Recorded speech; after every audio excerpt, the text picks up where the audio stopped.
नमस्कार, news point लेकर हाजिर हूं मैं राजीव। दोस्तों, आप सभी को ईद की बहुत बहुत मुबारकबाद। इस समय दुनिया के कई हिस्सों में जंग छिड़ी हुई है और चारों तरफ तबाही और दर्द का आलम है। ऐसे में हम यही दुआ कर सकते हैं कि जल्द से जल्द शांति कायम हो, अमन कायम हो, लड़ाइयां रुकें, मासूमों का कत्लेआम बंद हो। क्योंकि जैसा कि साहिर लुधियानवी साहब ने लिखा है, उनकी कुछ पंक्तियां आपके सामने लाना बहुत जरूरी है आज की तारीख में। साहिर लुधियानवी साहब की इन पंक्तियों को देखिए। जंग तो खुद ही एक मसला है, जंग क्या मसलों का हल देगी। आग और खून आज बख्शेगी, भूख और एहतियाज कल देगी। इसलिए ऐ शरीफ इंसानों, जंग टलती रहे तो बेहतर है। आप और हम सभी के आंगन में शमा जलती रहे तो बेहतर है। साहिर साहब ने क्या खूब लिखा यहाँ पे।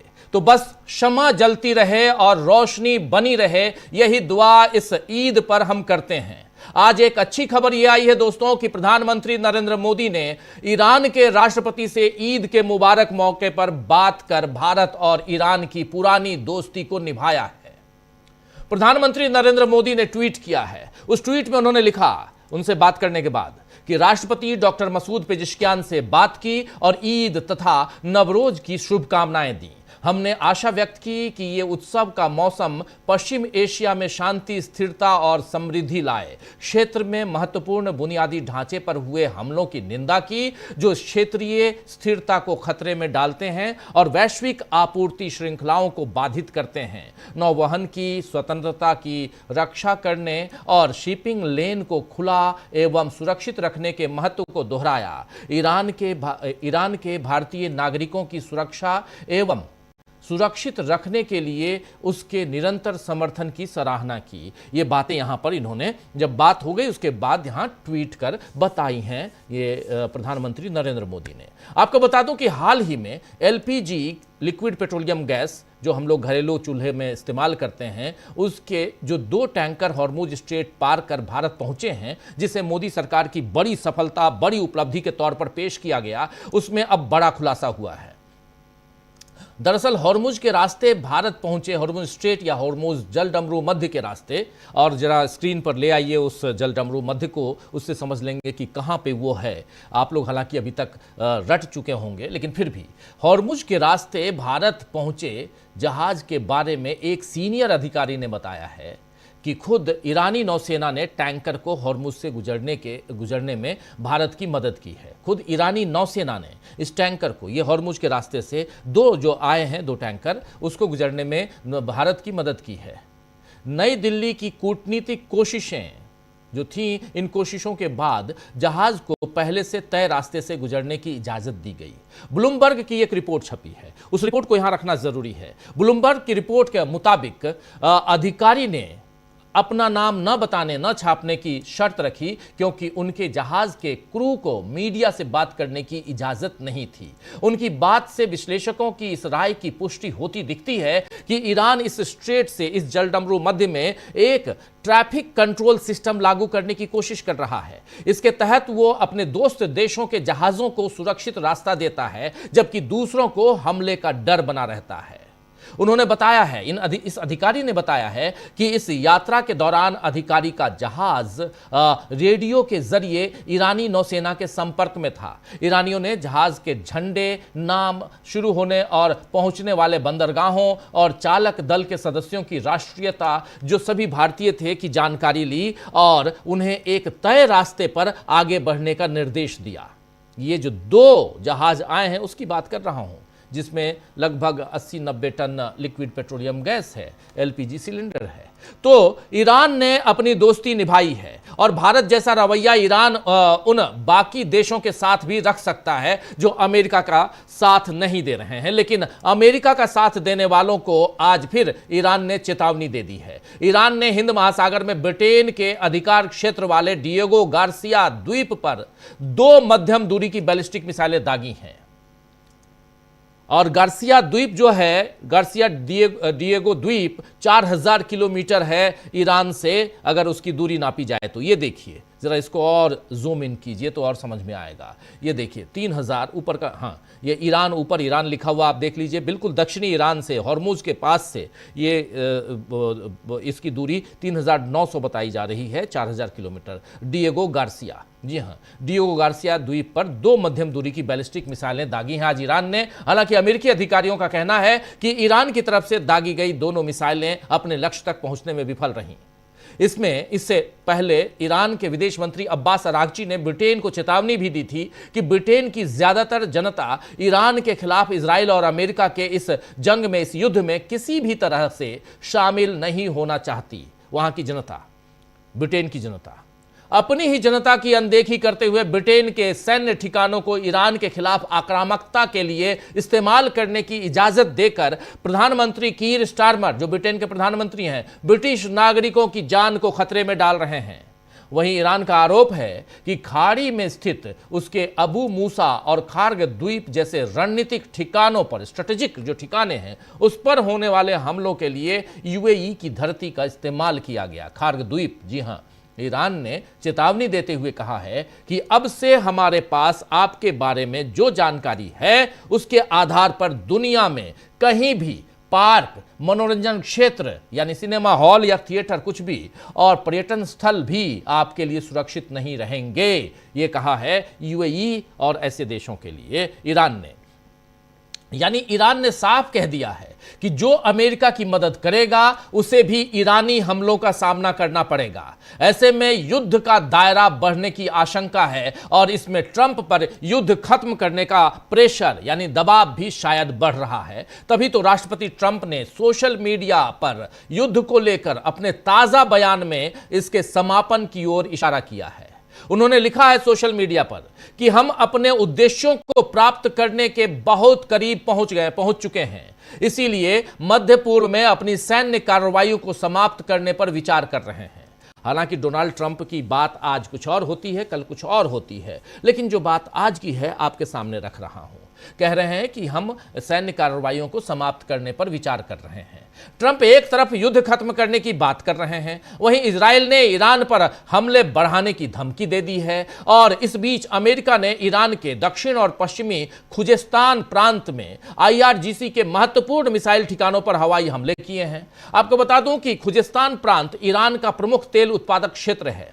साथ ही IRGC यानी इस्लामिक रिवोल्यूशनरी गार्ड कोर के रणनीतिक मिसाइल अड्डों का केंद्र भी है, सेंटर भी है। हमले में 12 से ज्यादा भूमिगत मिसाइलों और लॉन्च पैड नष्ट करने का दावा इजराइल ने किया है, और माना जा रहा है कि यह हमला तेल की कीमतों में उछाल ला सकता है, क्योंकि बड़ी मात्रा में खुजिस्तान से ईरान के तेल का निर्यात होता है। इस बीच अमेरिका भी इस जंग के कारण तेल संकट से जूझ रहा है। तो अब अमेरिकी ट्रेजरी विभाग ने, जी हां यह नोटेड है, अमेरिकी ट्रेजरी विभाग ने एक इंपॉर्टेंट, महत्वपूर्ण जनरल लाइसेंस जारी किया है। नए आदेश के मुताबिक समुद्र में पहले से मौजूद ईरान के कच्चे तेल यानी क्रूड ऑयल और पेट्रोलियम उत्पादों की बिक्री की अस्थायी अनुमति दी गई है। यह कदम वैश्विक ऊर्जा बाजार में स्थिरता लाने और पेट्रोल और डीजल की बढ़ती कीमतों पर लगाम लगाने के लिए उठाया गया है। यह कह रहा है अमेरिकी ट्रेजरी विभाग, जो आदेश जारी हुआ है। लेकिन ईरान ने यहां पर स्पष्ट कर दिया है, साफ कर दिया है कि वैश्विक बाजारों को आपूर्ति के लिए उसके पास कोई अतिरिक्त कच्चा तेल उपलब्ध नहीं है। ईरानी तेल मंत्रालय के एक प्रवक्ता ने बताया है कि वर्तमान में ईरान के पास समुद्र मार्ग से या अन्य अंतर्राष्ट्रीय बाजारों को ऑफर करने लायक कोई अतिरिक्त कच्चा तेल या अनुपयोग क्षमता बची ही नहीं है। ईरान के अधिकारियों ने यह भी जोर देकर कहा है कि युद्ध संबंधित अस्थिरता और प्रतिबंधों के कारण देश अतिरिक्त तेल की मात्रा को स्वतंत्र रूप से अन्य दिशाओं में मोड़ने में सक्षम नहीं है। यानी तेल की खपत इतनी है और जो हमें चाहिए उससे ज्यादा हमारे पास नहीं है, या हमारे मित्र राष्ट्र जो हमसे इंपोर्ट करते हैं उससे, उनके अलावा हमारे पास नहीं है। दरअसल अमेरिका दोस्तों दोनों हाथों में लड्डू रखना चाहता है। वो ईरान के तेल ठिकानों को बर्बाद भी करना चाहता है और यह भी उम्मीद करता है कि ईरान उसकी बात मानकर बाजार में ज्यादा से ज्यादा कच्चा तेल उतारेगा। जबकि ईरान तो बार बार बता चुका है कि वो अमेरिका के आगे किसी हाल में नहीं झुकेगा। इधर ईद की रौनक पर जिस तरह जंग का साया छाया रहा, उसके बाद भी अमेरिका को लोग कोस रहे हैं। ईद की जो रौनक अरब देशों में दिखाई देती थी वो आज गायब रही। डर के साए में लोगों ने ईद मनाई। ईरान तो खैर युद्ध की चपेट में है ही, इसीलिए वहां ईद के मौके पर अपने शहीदों को लोगों ने याद किया। वहीं कतर, कुवैत और यूएई, यूनाइटेड अरब अमीरात, इन देशों में भी लोगों को खुले में नमाज अदा करने से रोक दिया गया। उन्हें डर है कि कहीं कोई मिसाइल ना आकर गिर जाए। वहीं मुस्लिमों के लिए सबसे पवित्र स्थानों में से एक यरूशलेम की अल अक्सा मस्जिद भी सुनसान पड़ी रही। वहां भी कोई, वो भी बंद, वो मस्जिद भी बंद। यहां लोगों के आने पर इजराइल ने प्रतिबंध लगा दिया था। ईरान के साथ युद्ध शुरू होने के बाद से ही अल अक्सा मस्जिद को सील कर दिया गया था। आपको बता दें कि इससे पहले 1967 में 1967 में पश्चिम एशिया युद्ध के दौरान मस्जिद पूरी तरह बंद की गई थी। उसके बाद अब बंद की गई है। 1967 के बाद 2026 में, आज की तारीख में, तब इजराइल ने 1967 में तब इजराइल ने पूर्वी यरूशलेम और जिसे जेरूशलेम भी कहते हैं और अल कुद्स भी कहते हैं, पुराना नाम अगर देखा जाए तो, और पुराने शहर पर कब्जा कर लिया था। और ऐसे ही कब्जे या ईरान को अपनी उंगलियों पर नचाने की साजिश अमेरिका और इजराइल ने फिर से रची है, लेकिन इसमें उन्हें बुरी मात मिल रही है। तो आइए दोस्तों, बहुत कुछ आपके सामने रख चुका हूं और ये रखना इसलिए ज़रूरी है क्योंकि ये जंग किस दिशा में जा रही है, दुनिया क्या सोच रही है, भारत में क्या हो रहा है, इन सब की बानगी आपके सामने रखना ज़रूरी है। आइए आज चर्चा करेंगे कि क्या अमेरिका और इजराइल अब पूरी दुनिया के लिए खतरा बन चुके हैं। ईरान जंग से संकट में कैसे अमेरिका है और इसमें क्या बड़ा ट्विस्ट है। ईरान जंग में बड़ा ट्विस्ट, संकट में अमेरिका। सुनने में आपको हास्यास्पद भले लगे, हंसी आ जाए भले इस लाइन को सुनने में, लेकिन आगे जब हम अगले 1-1.5 घंटे इस पर चर्चा करेंगे तो बहुत सारी बातें आप तक पहुंचाएंगे, जिससे आपको साफ पता चलेगा कि ईरान इस जंग में कहां तक जा पहुंचा है, अमेरिका क्यों यहां संकट में, हम कह रहे हैं कि अमेरिका संकट में है, वो सब कुछ अभी आपके सामने हम रखने जा रहे हैं अगली चर्चा में। चलिए, हमारे साथ कुछ वरिष्ठ साथी जुड़े हुए हैं, उनसे पहले आपका परिचय करवाता हूं, फिर आगे बढ़ते हैं। देखिए, इस वक्त हमारे साथ 5 वरिष्ठ साथी हैं और सबसे बड़ी चीज कि आकिफ जैदी साहब सीधे ईरान से हमारे साथ जुड़े हुए हैं। जैदी साहब, आपका स्वागत करता हूं, इस्तकबाल करता हूं इस कार्यक्रम में। ईद मुबारक, नवरोज मुबारक आपको। और साथ साथ इधर अंशु नैथानी जी हमारे साथ जुड़ी हुई हैं, हमारे साथ प्रोफेसर अखिल स्वामी जी जुड़े हुए हैं, हमारे साथ मुकेश कुमार सिंह साहब जुड़े हुए हैं और हमारे साथ जुड़े हुए हैं अमलेंदु उपाध्याय जी। आप सभी का स्वागत है, इस्तकबाल है। स्वागत इस्तकबाल आप तमाम दोस्त साथी शुभचिंतक आप सबका, जो अब तक जुड़ चुके हैं उनका भी, जो जुड़ने वाले हैं उनका भी। चलते हैं सीधे ईरान और जैदी साहब हमारे साथ हैं। जैदी साहब, आवाज आ रही मेरी? जी, आपकी आवाज आ रही है। जी, मेरी आवाज आ रही है? जी, बिल्कुल बिल्कुल क्लियर, अच्छी आवाज आ रही है। और मैं उम्मीद करता हूं कि अपनी आवाज न कटे, क्योंकि बीच बीच में कई बार आवाज कटती है और मैं समझ सकता हूं कि जहां आप हैं और वहां से जुड़ पा रहे हैं, यही हमारे लिए बहुत बड़ी बात है। जरा आपसे समझना चाहता हूं, आज चूंकि कल से ही ईद मनाई जा रही है, नवरोज और बाकी मतलब त्यौहार का दिन, 2 दिनों से त्यौहार में पूरा ईरान और मिडिल ईस्ट, ना सिर्फ ईरान, पूरा मिडिल ईस्ट है और मुस्लिम देश खासकर ईद के मौके पे। लेकिन क्या कुछ चल रहा है, कैसी मनी ईद ईरान में, जरा यहीं से शुरुआत करते हैं। जी, बिस्मिल्लाहिर्रहमानिर्रहीम। जी, बिल्कुल यहीं से शुरुआत करते हैं। आज का दिन, ईद का दिन, तमाम मुसलमान इसको दुनिया में मना रहे हैं। खुद हमारे देश भारत में भी इसको बड़े पैमाने पर मनाया जा रहा है। लेकिन ईरान और बाज़ ऐसे दूसरे पड़ोसी मुल्क में आज 2 ईदें हैं। एक तो ये ईद उल फित्र, और दूसरा जो पर्शियन कल्चर की एक ईद है बहुत जमाने से, और वो है नौरोज। ये दोनों ईदें साथ में आज एक ही दिन पड़ी हैं, तो उस एतबार से इसकी अहमियत बढ़ गई है। लेकिन सबसे ज्यादा अहम पहलू आज की ईद का यह है कि ये ईद जो आज मनाई जा रही है, ये एक खास किस्म के रूहानी माहौल में, एक रूहानी माहौल में बनाई जा रही है। इस वक्त बुनियादी तौर पर ईद एक मजहबी प्रोग्राम है कि जिसके अंदर इंसान खुदा से अपने रिश्ते को लेकर कुछ खुशी का, कुछ संतुष्टि का इजहार करता है। जो लोग इस तालीमात को नहीं समझते या दूर हैं, कभी कभी समझते हैं कि खुशी इसलिए मनाई जा रही है कि 1 महीने तक खाना पीना नहीं कर सकते थे, अब खाने का मौका मिल गया है, शॉपिंग करने का मौका मिल गया है। नहीं, ये गलत फहमी है, ऐसा नहीं है। बुनियादी तौर पर एक रूहानी खुशी है कि 1 महीने तक एक खास किस्म की बंदगी और इबादत हो सकी खुदा की, उस पर खुशी होती है। और क्योंकि ये जंग के दौरान ये रमजान का महीना यहाँ गुजरा है ईरान में, कि जिसके अंदर ईरानियों का ये पूरा यकीन और दुनिया भी देख रही है कि वो इस जंग में मजलूम है, उन्होंने किसी पर जुल्म नहीं किया, बल्कि उनके नाजायज हमला हुआ, उनके रहबर को शहीद किया गया, बहुत सारे और ईरानियों को शहीद किया गया है। उसमें उन्होंने डटकर मुकाबला किया। तो वो जो उनके अंदर रूहानियत का जज्बा और कैफियत, वो सालों की आज मैंने महसूस कि जब ईद हुई, हर जगह 9 ईद की नमाज हुई, जहां जहां नहीं होती है, मस्जिदों में, मज़ारों में, सड़कों पे, जहां जहां नॉर्मल तरीके से ईद की नमाज हुई, महसूस किया कि मजमा भी ज्यादा था और दूसरी तरफ लोगों के अंदर वो रूहानी एक संतुष्टियत वो आम सालों से ज्यादा थी। लोग एक दूसरे मिल रहे हैं, लोग एक दूसरे इन रूहानी कामयाबियों पर मुबारकबाद भी दे रहे हैं, लेकिन काला कपड़ा पहने हुए हैं। साथ में उनके दिल में सोग भी है, शोक भी है, तमा को लेकर, खास तौर पर रहबर शहीद को लेकर ये है। और इरादा जो है वो हर दिन मजबूत से मजबूत होता जा रहा है। कल रात भी मैंने देखा, बाहर मैंने देखा, रात के 2-2:30 बजे तक मैंने देखा कि ट्रैफिक जैम थी। फिर वही जो आपके स्क्रीन पर भी दिखाया जा रहा है इस वक्त, कि वही प्रदर्शन, वही मुजाहिरे, वही जज्बा, और ये सिलसिला भी जारी रहने वाला है। तो यहाँ पर ईद इस साल की मनाई गई, बहुत अच्छी तरह मनाई गई, और उसके अच्छे होने में उसका एक खास जो रूहानी और पहलू है, जो स्पिरिचुअल पहलू, इस बार बहुत ज्यादा मजबूत मैंने महसूस किया। और ये एक यादगार किस्म की ईद ये रहेगी हमेशा ईरान के लिए, बल्कि उम्मत के लिए।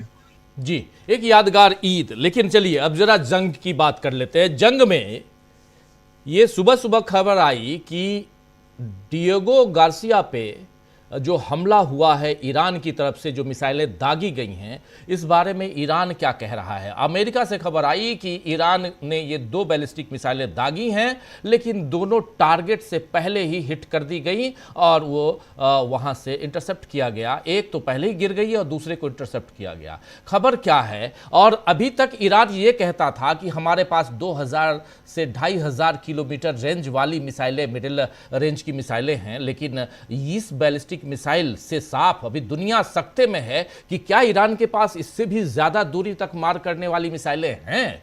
क्योंकि ये मिसाइल अपने आप में, जब आप डिएगो गार्सिया पे आप हमला कर सकते हैं, तो इसका मतलब है कि कल को आप 11,500 किलोमीटर दूर अमेरिका पे भी हमला कर सकते हो सकता है अंदर खाने ये भी हो, तह खाने में कुछ भी हो सकता है। लेकिन ईरान की तरफ से इस पर कोई वैसी प्रतिक्रिया नहीं आई है। आपके पास अगर कुछ है तो प्लीज बताइए।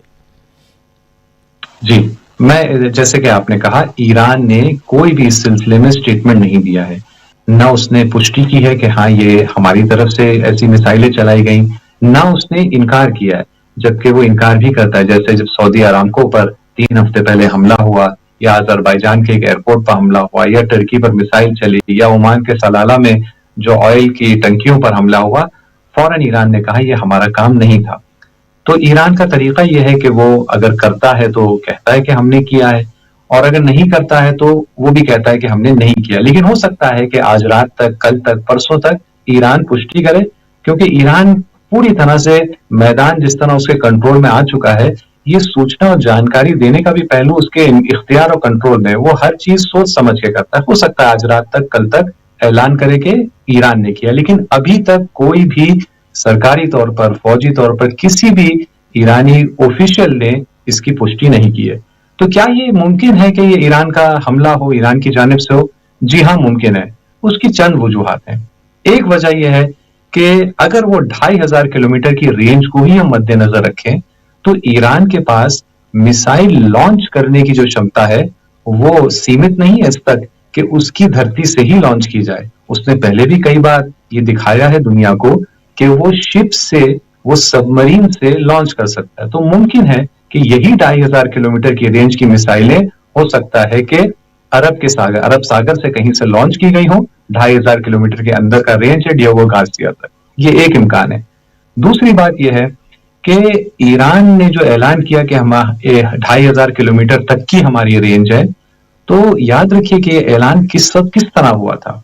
ये ऐलान इस तरह हुआ था कि ये बताया गया कि फौजी अफसरान ने कहा कि हमने रहबर शहीद से जाके बात की और उनसे अनुमति तलब की कि हमको इजाजत दीजिए कि हम इससे ज्यादा रेंज की बनाएं, लेकिन उन्होंने उस वक्त अनुमति नहीं दी।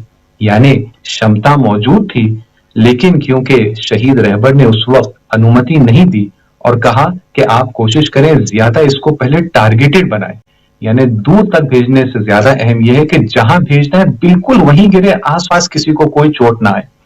तो ये पहले जमाने की बात थी, कुछ अरसे पहले की बात थी।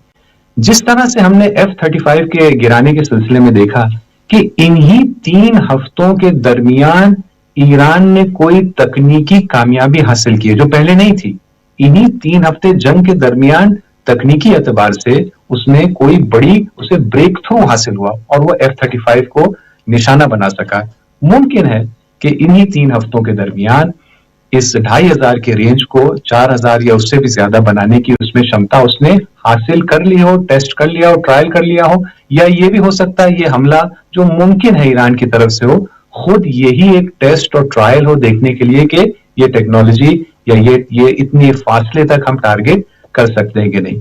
कुल मिला के ईरान का, यह आखिरी मेरा जुमला इस सिलसिले में, कुल मिला के ईरान का बार बार ये कहना है, कई बार पिछले 3 हफ्तों में यहाँ के फौजी प्रवक्ता का ये बयान आ चुका है कि इस जंग में हर दिन हम कोई ना कोई अचंभा लेकर ही सामने आएंगे, और अब तक ऐसा ही होता आया है।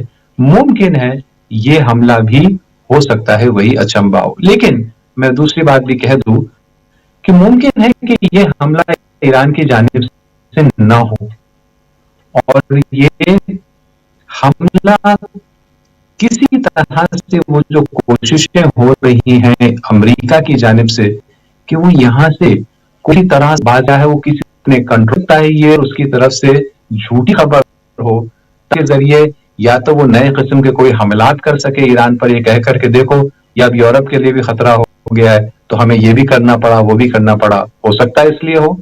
और दूसरी बात ये भी हो सकता है अगर वो चाहता है कि सिर्फ मिडिल ईस्ट से ही नहीं निकले बल्कि पूरे हिंद सागर से निकल जाए, पूरे एरिया को खाली, क्योंकि मिडिल ईस्ट तो उसको वेस्ट एशिया तो छोड़ना है ही, लेकिन हो सकता है उसने तय किया हो कि हमें इससे भी ज्यादा, क्योंकि जब हम वेस्ट एशिया छोड़ेंगे तो डिएगो गार्सिया को बचा के रखना पॉसिबल नहीं होगा हमारे लिए, या हमें डिएगो गार्सिया की अब जरूरत नहीं है क्योंकि हमें वेस्ट एशिया निकल चुका है हाथ से।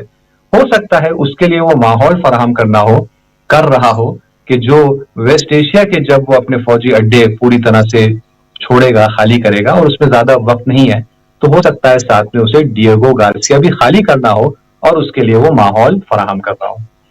यहाँ क्या लग रहा है आपको, जैसे आपने एक बहुत बड़ी बात कही है, 2 बातें आपने बहुत बड़ी कही हैं, उसको थोड़ा सा और विस्तार से थोड़ा बताइए, एक्सप्लेन कीजिए कि मिडिल ईस्ट, क्या अमेरिका अब यहाँ से छोड़ने की कगार पर, क्या ईरान ऐसा सोच रहा है कि यहाँ मिडिल ईस्ट खाली करवा लेंगे हम, डिएगो गार्सिया तक की बात आ रही है। दूसरी बात, आपने बहुत इंपॉर्टेंट बात कही और मुझे जहाँ तक ध्यान आ रहा है अभी इसी जंग के दौरान 2 बार रिक्टर स्केल पर 4.2 के पैमाने नापे गए और का अर्थक्वेक आया ईरान में।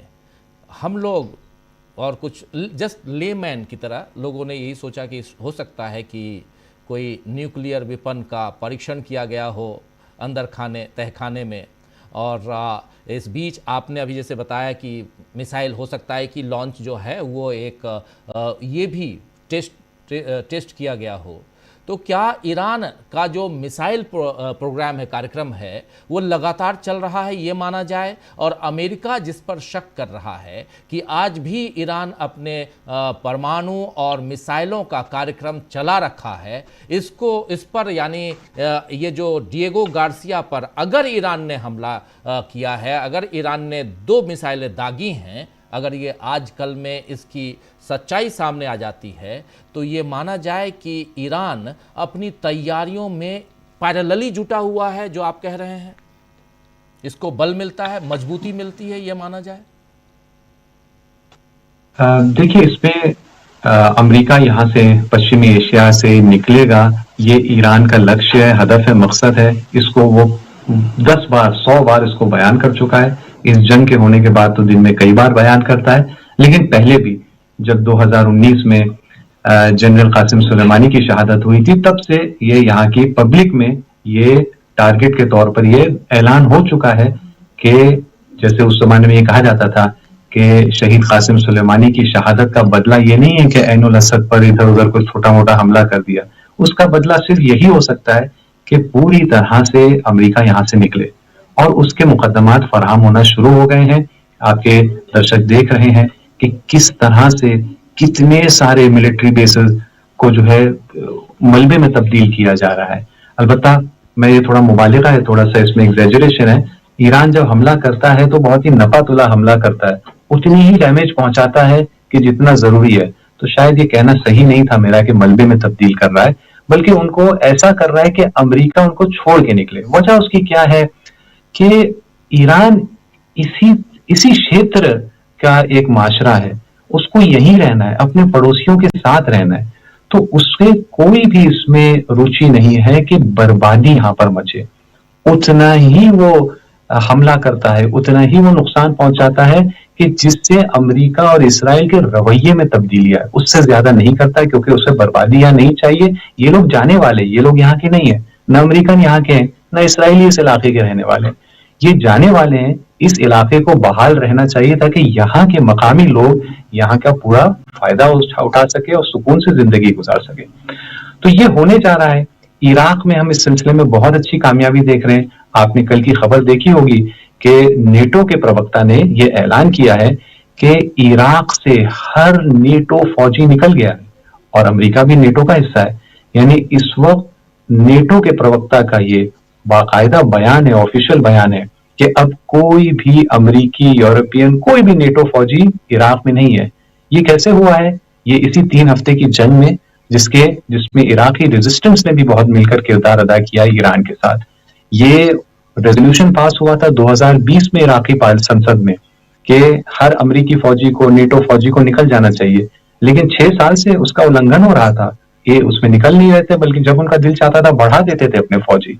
लेकिन अब ये ऐलान नेटो की जानिब से आ गया है कि निकल गए।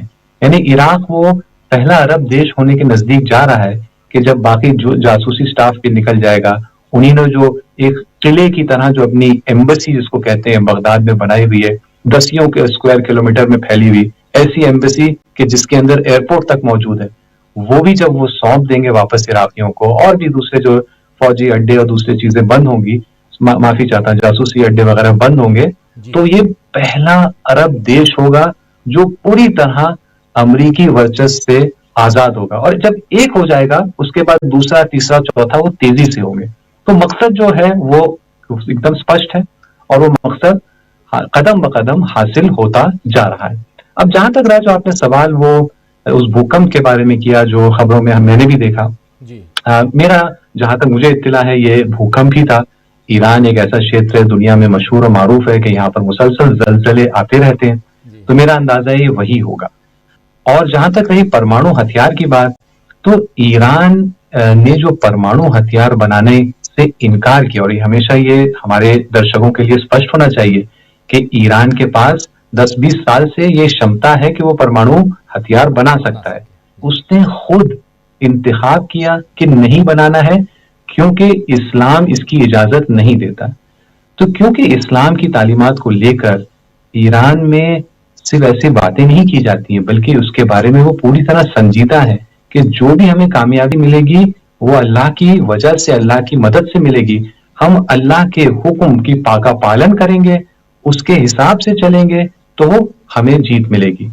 क्योंकि इस पर उनका गहरा ईमान है, उनका इस पर भी ईमान है कि परमाणु हथियार बनाकर हमें जीत नहीं मिलेगी, क्योंकि उसमें अल्लाह के हुक्म की का उल्लंघन है, और जब अल्लाह के हुक्म का कोई उल्लंघन करता है तो उसे जीत नहीं मिलती, लेकिन उसका अगर कोई पालन करता है तो उसे जीत मिलती है। तो इसीलिए मुझे पूरा इत्मीनान है कि अभी तक ईरान में यही नजर कायम है कि परमाणु हथियार नहीं बनाना है। देखिए, इन्हीं इस्लाम की तालीमात की वजह से ईरान ने अभी तक किसी स्कूल पर हमला नहीं किया। यहाँ ईरान में कल सुबह ये रेड क्रिसेंट की खबर थी कि तकरीबन 500 स्कूल कह रहे हैं नष्ट कर दिए गए हैं। अलबत्ता वो क्योंकि छुट्टी कर दी गई थी तो वहां पर पहले दिन के बाद से शहादतें बच्चों की नहीं हुई। किसी अस्पताल पर हमला नहीं हुआ है, 50 से ज्यादा अस्पतालों पर डायरेक्ट यहाँ पर हिट हो चुका है ईरान में। तो क्योंकि ये इस्लाम के नियमों के तहत चलते हैं और उसकी वजह है क्योंकि उनका मानना है कि उसी में कामयाबी और जीत है। तो इसीलिए मुझे नहीं लगता कि परमाणु हथियार की तरफ बढ़ा जा रहा है। लेकिन ये जो आपका आखिरी हिस्सा था कि क्या इसी दौरान पैरेलल में उसकी जो मिसाइल की क्षमता है, दूसरे चीजों में डेवलपमेंट और तरक्की का सिलसिला अभी भी जंग के दौरान भी जारी है, मुझे लगता है कि ये बिल्कुल ऐसा ही है। बल्कि यहाँ के फौजी प्रवक्ताओं के या एक्सपर्ट के बाद बयानात भी इसी सिलसिले में कह रहे हैं कि हमारा प्रोडक्शन जो कि ज्यादातर अंडरग्राउंड है और ज्यादातर अमेरिका को पता भी नहीं कि कहाँ है, प्रोडक्शन हमारा इस जंग के दौरान पहले से ज्यादा स्पीड के साथ, ईरानी कह रहे हैं कि हमारा प्रोडक्शन पहले से ज्यादा तेज रफ्तार के साथ मिसाइल्स का जारी है। और आप देख रहे हैं कि इस जंग में जंग तो अभी ताजा शुरू हुई है ईरान की निगाह से। ईरान हर दूसरे तीसरे दिन कोई ऐसी नई मिसाइल टेक्नोलॉजी लाता है। कभी वो शहीद कासिम सुलेमानी के नाम की मिसाइल के नए अंदाज की थी, कहीं शहीद हसन नसरुल्लाह के नाम से मिसाइल। ये बड़ी बड़ी जो दिग्गज ये शख्सियतें थी जो इतना बड़ा किरदार अदा कर गए दुनिया की आजादी के लिए, वो अपनी शहादतों के बाद भी ये किरदार अपने नाम के जरिए अदा कर रहे हैं कि ये मिसाइलें जब जा रही हैं उन अमरीकी और इसराइली फौजी और स्ट्रेटेजिक अड्डों को ध्वस्त कर रही हैं, तो इन नामों के साथ और नई टेक्नोलॉजी। और अभी किसी को नहीं पता, मुझे भी नहीं पता, ईरान के भी किसी आम आदमी को नहीं पता कि अभी कितनी ऐसी नई नई मिसाइल की टेक्नोलॉजियां हैं जो पहले से बनी हुई रखी हुई हैं, उन पर से पर्दा नहीं हटाए, नकाब नहीं उठाए, और कितनी और बन रही हैं अभी उनके लेबोरेटरीज में और फैक्ट्रीज में, इसका किसी को कोई अंदाजा नहीं है। लेकिन डेवलपमेंट इस सिलसिले में जारी है, जारी है, आप कह रहे हैं सही। एक सवाल और, फिर प्रोफेसर अखिल स्वामी जी आपके पास आता हूं। एक सवाल और, आप बने रहिए जैदी साहब। एक सवाल आपसे, जब हम परमाणु की बात कर रहे हैं, परमाणु संवर्धन जो कार्यक्रम उनका जो है उसकी बात कर रहे हैं, तो आज ही खबर आई कि ईरान के ऊपर जो नतांज है, नतांज में इजराइल और अमेरिका ने उसी जगह पे हमला किया है जहां परमाणु यानी एटॉमिक कार्यक्रम चल रहा है। क्या खबर है इसमें, जरा ये बताइए। जी बिल्कुल, ये खबर सही है क्योंकि ईरान के ऑफिशियल सोर्सेज ने भी इसको अनाउंस कर दिया है कि ये हमला हुआ है, और ये भी उन्हीं ने साथ में अनाउंस किया है कि क्योंकि इस हमले का अंदेशा पहले से था, इसीलिए वहां पर ऐसी कार्रवाई कर दी गई थी कि जो वहां पर जो परमाणु जो सामान है, जो इनरिच्ड यूरेनियम है, जो भी है जिससे खतरा हो सकता है, जिससे एनवायरनमेंट को कोई भी नुकसान पहुंचा सकता है, वो महफूज कर दिया गया था और वहां हमला हुआ है। लेकिन किसी भी किस्म के रेडियो एक्टिव मटेरियल की लीकेज नहीं हुई है, वहां जाके एग्जामिन कर दिया गया है हमले के बाद, तो ये अनाउंस हो चुका है। इसको कैसे देखा जाए इस हमले को? देखिए राजीव जी, इसको दो तरीके से देख सकते हैं, अभी आगे पता चलेगा शायद चंद घंटों में या चंद दिनों में। अगर ये हमला इसराइल की तरफ से हुआ है और फिर से इसराइल ने कोई हमला किया है अमेरिका की रजामंदी के बगैर, तो फिर ये वही जो हम लोग जानते हैं कि ये शुरू हो गया सिलसिला और ये बढ़ता ही जाएगा कि जो दरार अमेरिका और इसराइल के दरमियान पैदा होना शुरू हो गई, जो उनके जो मफाद है उनमें जो फासला है वो बढ़ता ही जाएगा, और ये हमला उसकी एक और मिसाल और उसकी एक और प्रतीक बन जाएगा कि ये एक ऐसा हमला हुआ कि जिसको लेकर ये लोग राजी नहीं थे, अमेरिकन राजी नहीं थे। ये उस सूरत में अगर कल पता चलता है कि इसराइल ने अमेरिका की इजाजत के बगैर इस हमले को किया। लेकिन अगर ये पता चलता है कि ये हमला अमेरिका नहीं किया या इसराइल ने किया लेकिन पूरी तरह से इजाजत थी इनकी अमेरिका की, तो ये हम इसको उस तनाजुर में देख सकते हैं, उस खाते में ले सकते हैं। अमेरिका जो चाह रहा है कि किसी तरह से निकले और ये जंग खत्म हो, और आपने भी अपने इंट्रोडक्शन में ये सब कहा है, सही आपने फरमाया, ये उसकी एक और कोशिश हो सकती है कि क्योंकि उसको ये कहना है कि भाई ने तो सब कुछ ध्वस्त कर दिया, हमने तो नाबूद कर दिया, तो वो ये भी कह देगा उसमें फेरिस्त में ये भी लिखेगा कि हमने तो उनके नतांज पर दोबारा हमला कर दिया जहां पर वो दोबारा परमाणु हथियार बनाने की कोशिश कर रहे थे, और उनको लगता है कि अभी दुनिया की जनता अभी भी जो है अभी भी उनकी कोई अहमियत देता है। उन्हें उम्मीद है कि इस टाइप की बात हो सकता है उनको फिर से ऐसा बहाना मिल जाए और कहे कि रहबर को मार दिया, उनकी नेवी नहीं है, उनके पास एंटी एयरक्राफ्ट नहीं है, उनके पास एयरफोर्स नहीं है, उनके पास कुछ नहीं है। ये भी कह देंगे कि हमने नतांज पे ये भी कर दिया, तो इसलिए हम जा रहे हैं और ये स्ट्रेट्स ऑफ हॉर्मुज़ तो जिसको खोलना है वो खुद ही देख ले, एक वक्त आएगा कि बाद में ये भी कहेंगे कि भाई इसराइल तुमको जो करना है तुम खुद ही देख लो, हम तो यहाँ से चले, तब हमारा इसमें कोई इंटरेस्ट नहीं है। तो दोनों चीजें पॉसिबल हैं इसके अंदर, क्योंकि आपके दर्शकों को अच्छी तरह याद है कि जब जून में हमला किया था अमेरिका ने 3 मकामात पर, न्यूक्लियर मकामात पर ईरान में, तो उस वक्त ये सीना ठोक कर दावा किया गया था कि हमने सब कुछ जो है वहां एकदम मिट्टी में मिला जी दिया, बस एक मलबे का ढेर है, और ऐसा है तो फिर अब ये दोबारा ये हमला क्या माना रखता है। जी बिल्कुल बिल्कुल, आप बने रहिए जैदी साहब। थोड़ा सा एक कमेंट लेना चाहता हूं प्रोफेसर अखिल स्वामी जी से, और बहुत महत्वपूर्ण बातें हम लोग, बहुत गंभीर सवालों का जवाब आप दे रहे थे, और ग्राउंड जीरो से इससे बेहतर और क्या मिल सकता है।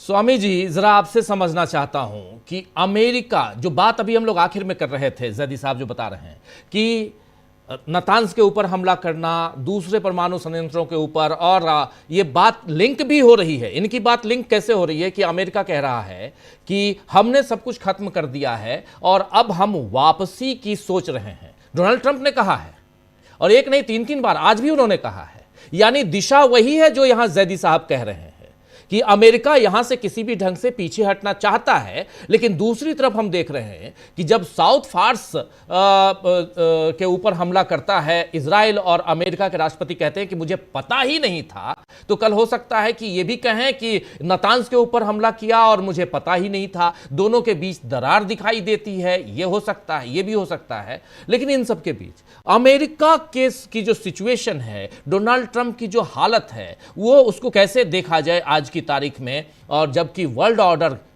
को भी, जियो पॉलिटिक्स को भी हम चेंज होते हुए इसी सिलसिले में देख रहे हैं। स्वामी जी देखिए राजीव जी, पहले तो जैदी साहब को और जितने आपके दर्शक श्रोता हैं, ईद की मुबारकबाद। देखिए, मैं अध्यापक मन मेरा जागृत हो गया, क्यों मैं अध्यापक रहा हूं और मैं जैदी साहब को सुन रहा था, और जैदी साहब बड़े यंग हैं और मेरी उम्र काफी है। मैं एक इतने ज्यादा प्रभावशाली व्यक्तित्व और जिस तरह से बिल्कुल सधी हुई भाषा, कल भी एक विशेषज्ञ आपके ईरान से बैठे थे हमारे इस पैनल के अंदर, और मैं जैदी साहब से इतना ज्यादा प्रभावित हूं। देखिए इन्होंने किस प्रकार से, देखिए होता क्या है, जब भी कोई युद्ध होता है, एक तरफ जब उसकी बदहाली दिखाई पड़ती है तो वो आदमी के बॉडी लैंग्वेज से और उसके संयम के टूटने से दिखाई पड़ती है। और कल भी मैंने देखा, और जैदी साहब को भी मैं देख रहा हूं, देखिए कितनी संयमित भाषा, और जो कहना है उन्होंने इतना सटीक कह रहे हैं। उन्होंने इस्लामिक मूल्यों के बारे में बता दिया, और जैसे हम लोग सनातनी लोग हैं तो हम भी कहते हैं सर्वे भवन्तु सुखिनः सर्वे सन्तु निरामया। युद्ध शुरू किया इजराइल ने, प्रवोक किया, बिना बात बच्चों की हत्या की, हम उसकी भारतीय उसकी निंदा करते हैं। दूसरी बात जो उन्होंने बड़ी ज़हीनियत से कही और इतनी अच्छी तरह से बताई कि वो लोग तो बाहर ही हैं, हमें अपने पड़ोसियों के साथ मिलजुल के रखना है। फिर मैंने उनकी बात सुन के राजीव जी, मुझे एक किस्सा याद आ गया अकबर और बीरबल का जी। एक बार अकबर ने कहा कि ये बकरी है और इस बकरी का देखना है सारे अपने दरबारियों से कि इसका वेट बढ़े ना घटे। सबने कहा साहब ये तो संभव नहीं, या तो बढ़ेगा या घटेगा। बीरबल ने कहा मैं कर देता हूं, ये हो जाएगा। एक महीने बाद देखा बिल्कुल बकरी का वेट ना बढ़ा ना घटा। और जब अकबर ने पूछा तुमने ऐसा किया कैसे, तो उन्होंने कहा भाई देखिए मैंने इसके सामने एक तो रस्सी से इसे बांधा, इसे खूब हरी घास खिलाई, खूब हरी घास खिलाई और सामने शेर बांध दिया। अब जितना वेट इसका हरी घास खाने से बढ़ता था उतना वेट शेर को देख के घट जाता था। तो मैं जैदी साहब की, क्योंकि अध्यापक हूं, हजारों इंटरव्यू मैंने लिए हैं, बड़े ग्रुप डिस्कशन देखे हैं, और मैं इनकी जो काबिलियत है उसका कायल हो गया। इन्होंने कैसे डायरेक्टली इनडायरेक्टली सारे संदेश भी दे दिए, बड़ी अच्छी भाषा में दिए। और दूसरी तरफ आप देखिए, दूसरे खेमे में चारों तरफ बदहवाली दिखाई पड़ रही है, और इस प्रकार के स्टेटमेंट दिखाई पड़ रहे हैं जो हारते हुए लोग करते हैं, और जो जीतते हुए लोग करते हैं वो संयमित भाषा में करते हैं। जिन लोगों ने शहादत दी है उन्हें वो करते हैं, अपनी श्रद्धा भाव से उन्हें श्रद्धा सुमन अर्पित करते हैं, और अपने देश की जो दृढ़ प्रतिज्ञता है, जो वो उन्होंने ठान लिया है कि अपने देश को बचाने के लिए, और केवल ईरान अपने देश को बचाने के लिए नहीं लड़ रहा है, ये जो एक ऐसे पावर जो अपने को बेलगाम पूरे विश्व के अंदर और सारे तेल भंडारों पे कब्जा करके पूरे विश्व पे अपना रूल करना चाहता है, जैसे पहले उसने लीबिया और इराक में किया, सीरिया में किया, और ईरान के साथ दुस्साहस करता है, तो फिर मैं वही कल वाली बात कहता हूं कि राणा प्रताप की तरह ये लोग लड़ रहे हैं। हमारी पूरा देश, हमारी देश की जनता इनके साथ खड़ी हुई है। आप उन लोगों से लड़िए, क्योंकि आप देश में ये डिक्टेटरशिप, जो एक इंटरनेशनल डिक्टेटरशिप स्थापित होने वाली है, उसको रोक दिया है। तो ईरान के जितने प्रवक्ता हैं, उन लोगों की बात सुनकर मुझे लग रहा है कि जो इंसानियत है और जिसकी हम सनातनी भी पूरी तरह से समर्थन करते हैं, आप उसके प्रतीक बन गए हैं, आप विश्व शांति के प्रतीक बन गए हैं। और जो इस्लाम शांति की बात करता है और हम सनातनी जो शांति की बात करते हैं, आप उसका प्रतीक बन गए।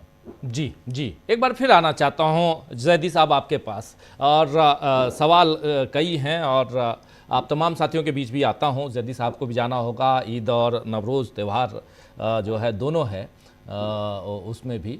तो जैदी साहब ज़रा ये बताइए कि डोनाल्ड ट्रंप ने कल जिस ढंग से नेटो देशों को कायर कहा, आपने सुना होगा, कायरों तुमने हमारा साथ नहीं दिया, साफ साफ, यानी यूरोप को वो कायर कह रहे हैं। और इसकी क्या प्रतिक्रिया इधर है ईरान में, और अमेरिका को लेकर अब इजराइल और अमेरिका भी आपने कहा, और हम लोग भी देख रहे हैं कि कुछ ना कुछ, अगर पहली बम्बार्डिंग अगर हुई है सीधे सीधे साउथ फार्स फैसिलिटी पे अगर हुई है, और उसके बाद से रिटेलिएट कर रहा है ईरान, और अलग अलग अरामको के ऊपर, चाहे कतर के ऊपर, अल अहमदी नीना अल अहमदी शायद वहाँ पे हमला किया, और भी जगहों पे, कतर में, कुवैत में, सऊदी अरब में, सब जगह ईरान ने हमला किया है। इसकी क्या रिएक्शन, क्या प्रतिक्रिया, और ख़ासकर अमेरिका को लेकर क्या कुछ है ईरान के अंदर, ईरान की जनता, ईरान की आवाम? जो तस्वीरें आप लोगों के ज़रिए ही हमारे पास आ रही हैं, जो विजुअल्स जो हम दिखा रहे हैं, और फर्स्ट हैंड आप लोगों के ज़रिए आ रही हैं, और रात के विजुअल्स तो देख रहा हूँ मैं, और अभी दिखा भी रहे थे हम लोग। लेकिन वहाँ की आवाम, क्योंकि अभी अभी देखिए 3 दिन नहीं बीते हैं अली लारीजानी को सुपुर्दे खाक किए हुए, सुलेमानी को सुपुर्दे खाक किए हुए, खातिब को सुपुर्दे खाक किए हुए, और उसके बाद IRGC के प्रवक्ता को सुपुर्दे खाक किए हुए, अभी 2 से 3 दिन के अंदर, और एक अलग तरह का माहौल था, उसमें आज ईद है। इसलिए भी समझना चाहता हूं कि यहां से अमेरिका को क्या पैगाम, यहां से क्या, आज चूंकि 22वां दिन है, 22nd day of this war, और अगर अमेरिका की माना जाए तो 4 से 6 हफ्ते लग सकते हैं, कह रहे हैं, यानी 45 दिन तक इंतजार करें मैक्सिमम।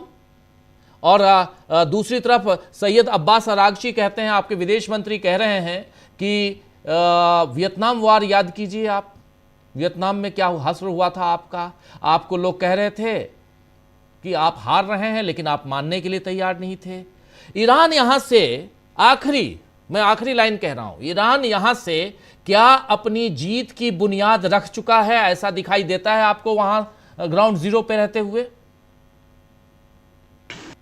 जी, सबसे पहले तो मैं स्वामी जी का शुक्रिया अदा करना चाहूंगा उनकी हौसला अफजाई के लिए, और बिल्कुल सही कहा कि दुनिया में जितने लोग हैं, जिस दीन और मजहब को मानते हैं, अगर इज्जत के साथ सुलह और शांति बरकरार करना चाहते हैं तो वो हर जगह दुनिया में कर सकते हैं। मुकाबला करना पड़ता है, लेकिन जीत फिर इज्जत से मुकाबला करने वालों की ही होती है। स्वामी जी, मैं भी आपकी तरह, मैं भी भारतीय हूँ, और हम अपने देश में भी जो मुश्किलात पेश आ गई हैं, मेरा मानना है कि हम जैसे लोग मिलकर, और अक्सर हिंदुस्तान की जनता हमारे ही साथ है, कि चाहती है कि इज्जत हो, एक दूसरे का आदर हो, और मिलकर सुलह शांति जो है बरकरार हो, हमारे देश में भी हो सकती है।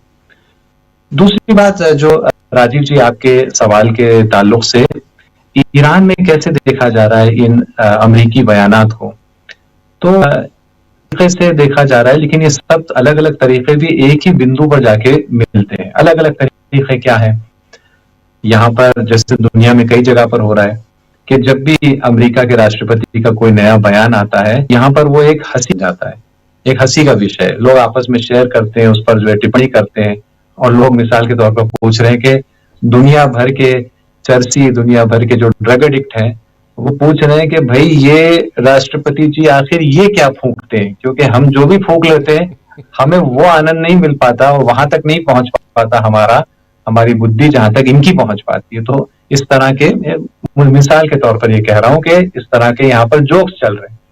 दूसरी बात, सब जैसे दुनिया का हर अक्लमंद आदमी देख रहा है कि ये सारे बयानात जितने ज्यादा ये अब्सर्ड होते जा रहे हैं, उतने ही ज्यादा ये बौखलाहट, घबराहट और हार की इससे बू आ रही है इन बयानात से। और ईरानी अच्छी तरह समझ रहे हैं कि इस जंग में जीत किसकी हो रही है और हार किसकी हो रही है।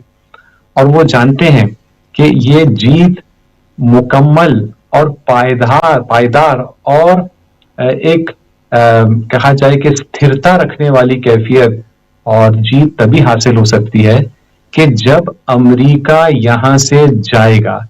और उनका इरादा पूरा पक्का है कि उससे पहले ये जंग रुकनी नहीं चाहिए, उससे पहले नहीं रुकनी चाहिए, क्योंकि उससे पहले ये जंग का रुकना यानी अगली और इससे बदतर जंग का मुकदमा फराहम होना। क्योंकि चाहते हैं कि अमन और सुलह एक परमानेंट तरीके से इस इलाके में कम से कम पूरे वेस्ट एशिया में बरकरार हो, इसलिए वो चाहते हैं कि न रुके।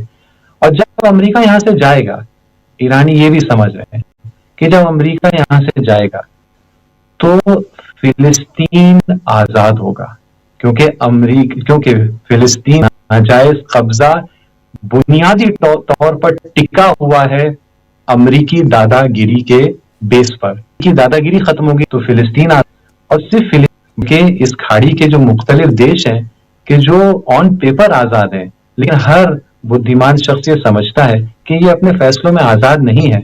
ये इन्हें अपना तेल उतना निकालना पड़ता है, उस दाम में बेचना पड़ता है, उस करेंसी में बेचना पड़ता है जो उनके अमेरिकी आका उनको कहते हैं।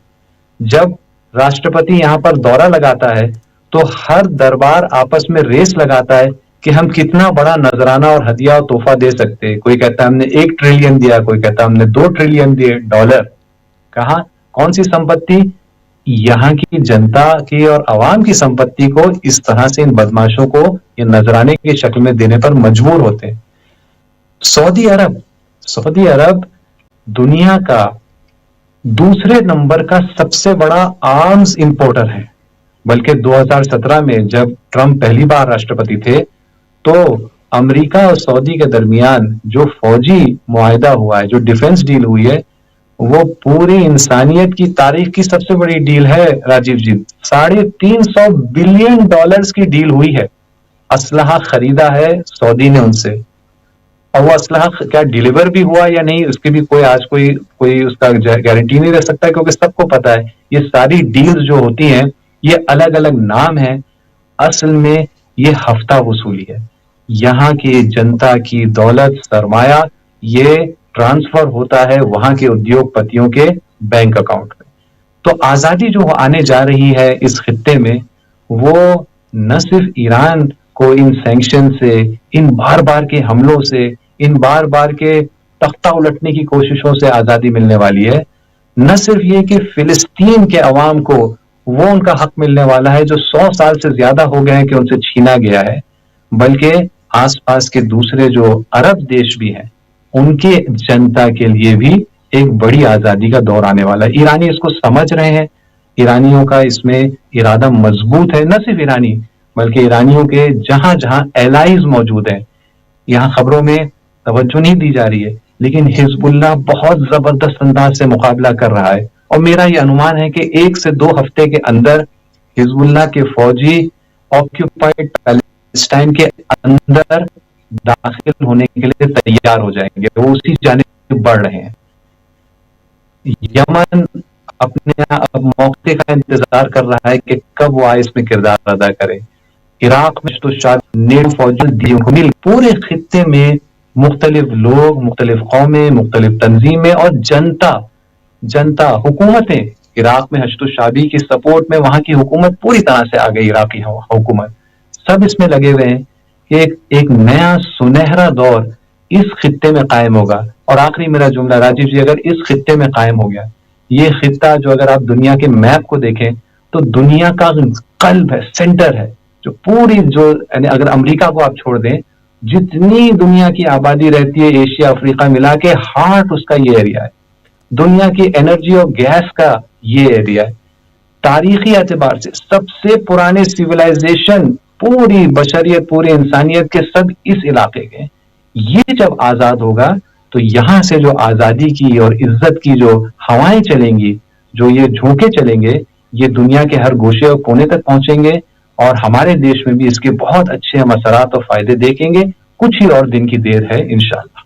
जी जी, जैदी साहब बने रहिए। एक सवाल और लेता हूं और आप दोनों को विदा करूंगा। मैं स्वामी जी को भी और आपको भी, मैं जान रहा हूं आप दोनों को जाना है, और फिर अंशु जी और हमारे तमाम साथियों के बीच आता हूं।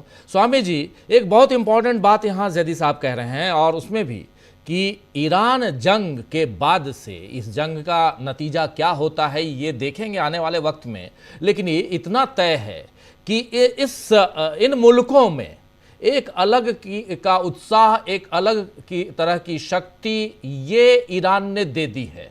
ईरान ने रिटेलिएट कर ये बता दिया है कि हम अमेरिका से लोहा ले सकते हैं, अमेरिका के ऊपर हम हमला कर सकते हैं। और क्या यहाँ से आपको लगता है स्वामी जी कि यहाँ से जो मिडिल ईस्ट के वो देश जहाँ पर अमेरिकी छावनियाँ बनी हुई हैं, जहाँ पर अमेरिकी सैन्य अड्डे हैं, वो देश धीरे धीरे अमेरिका के खिलाफ, वहाँ की आवाम, वहाँ की जनता अमेरिका के खिलाफ होते हुए हम देखेंगे अगर ये जंग और आगे बढ़ती है तो, या उल्टा हम देखेंगे कि ये ईरान के ऊपर हमला करने के लिए तैयार रहेंगे, जैसी बातें भी पिछले दिनों आई हैं। कैसे देखा जाए? संशय व्यक्त नहीं किया कि जीत किसकी होगी। उन्होंने बिल्कुल स्पष्ट कहा, जो उनका डिटर्मिनेशन दिखाता है, उनका कॉन्फिडेंस दिखाता है। और मुझे जो खतरा महसूस हो रहा है, देखिए जितने भी बाकी कंट्रीज हैं जो अमेरिका की एयर बेसेस जहां पे हैं, वो सारे के सारे ऐसे हैं जो शाही खानदानी अपने शासक चल रहे हैं, लोकतंत्र का वहां पे कोई, और ये वहां के देश की जनता को ये मैसेज चला गया है। और बखूबी जैदी साहब ने और आप लोगों ने इसको बताया है कि ये देश की जनता के साथ धोखा है। अगर आप, जैसे हमारे जमाने में हिंदुस्तान में हुआ करता था कि अंग्रेजी शासक आते थे और अशरफियां और उनको भेंट दी जाती थी, उस प्रकार से आप ऐसे जैसे वो आपके शासक हैं, अपने देश की जनता को लूट कर, उनके हक को मार कर अगर इस प्रकार से उनको भेंट करते हैं, तो ये जो मैसेज है बड़ा क्लियर है, और ये जो कॉन्फिडेंस है बड़ा तारीफ काबिल है। देखिए ये अब एक विश्व बंधुत्व के लिए और को एग्जिस्टेंस के लिए बहुत आवश्यक है। और जो जैदी साहब ने पहले भी कहा, इस बार का सीज फायर ऐसे नहीं होगा कि सीज फायर हो गया और 6 महीने के बाद आपने दोबारा अपनी शक्ति ग्रहण करके दोबारा अटैक कर दिया। अब परमानेंट सॉल्यूशन होगा, सॉवरेनिटी का पूरा सम्मान होगा, जो वेनेजुएला के अंदर किया गया, जो क्यूबा के अंदर करने की बात कर रहे हैं। मलेशिया ने जिस प्रकार से ट्रेड डील को कैंसिल किया है, जिस प्रकार से हर देश के अंदर जनता का इतना ज्यादा दबाव है अपने शासकों के ऊपर। और यह बात बिल्कुल ईरान के लोगों ने जब कहा कि भारत की देश की जनता हमारे साथ है, और यही भारत के देश की जनता, हर देश की जनता जिस प्रकार का दबाव अपने लोकतांत्रिक रूप से चुने हुए शासक या ऊपर से थोपे गए शासक या उनके शाही खानदान के शासक, उनके द्वारा थोपा गया है, जनता के आक्रोश को देखकर या तो ये लोग बदल जाएंगे या इनकी सत्ता बदल जाएगी। जी, या तो ये बदल जाएंगे या सत्ता बदल जाएगी। एक छोटा आखिरी कमेंट आपसे जैदी साहब, क्या यहां से इस जंग को आप और आगे बढ़ते हुए देखते हैं? जी, ये जंग फिलहाल अगर देखिए आगे बढ़ने को लेकर जो है चंद जाविये से देखा जा सकता है। समय के एतबार से क्या ये आगे बढ़ेगी? जी, जाहिर सी बात है अभी वो खत्म नहीं हुई है। कितना समय और बढ़ेगी ये बहुत कुछ डिपेंड करता है अमेरिका के उस पर कि वो कब होश में आता है और समझता है कि वो हार चुका है और इसको स्वीकार कर लेता है कि जो बची कुची थोड़ी बहुत बचा है उसको लेकर निकल जाए यहाँ से। या दूसरा इस पर निर्भर का होता है कि इजराइल कितनी मुश्किल खड़ी करता है, क्योंकि जाहिर सी बात है वो जो शिकाफ दोनों के दरमियान दरार पड़ गई है और शुरू हुई है वो बढ़ी रही है। हो सकता है कि इजराइल ऐसे कुछ संकटों में डाले अमेरिका को कि वो मजबूर होकर और देर तक यहाँ रुके। तो ये सब चीजें इस पर डिपेंड करती हैं काफी हद तक।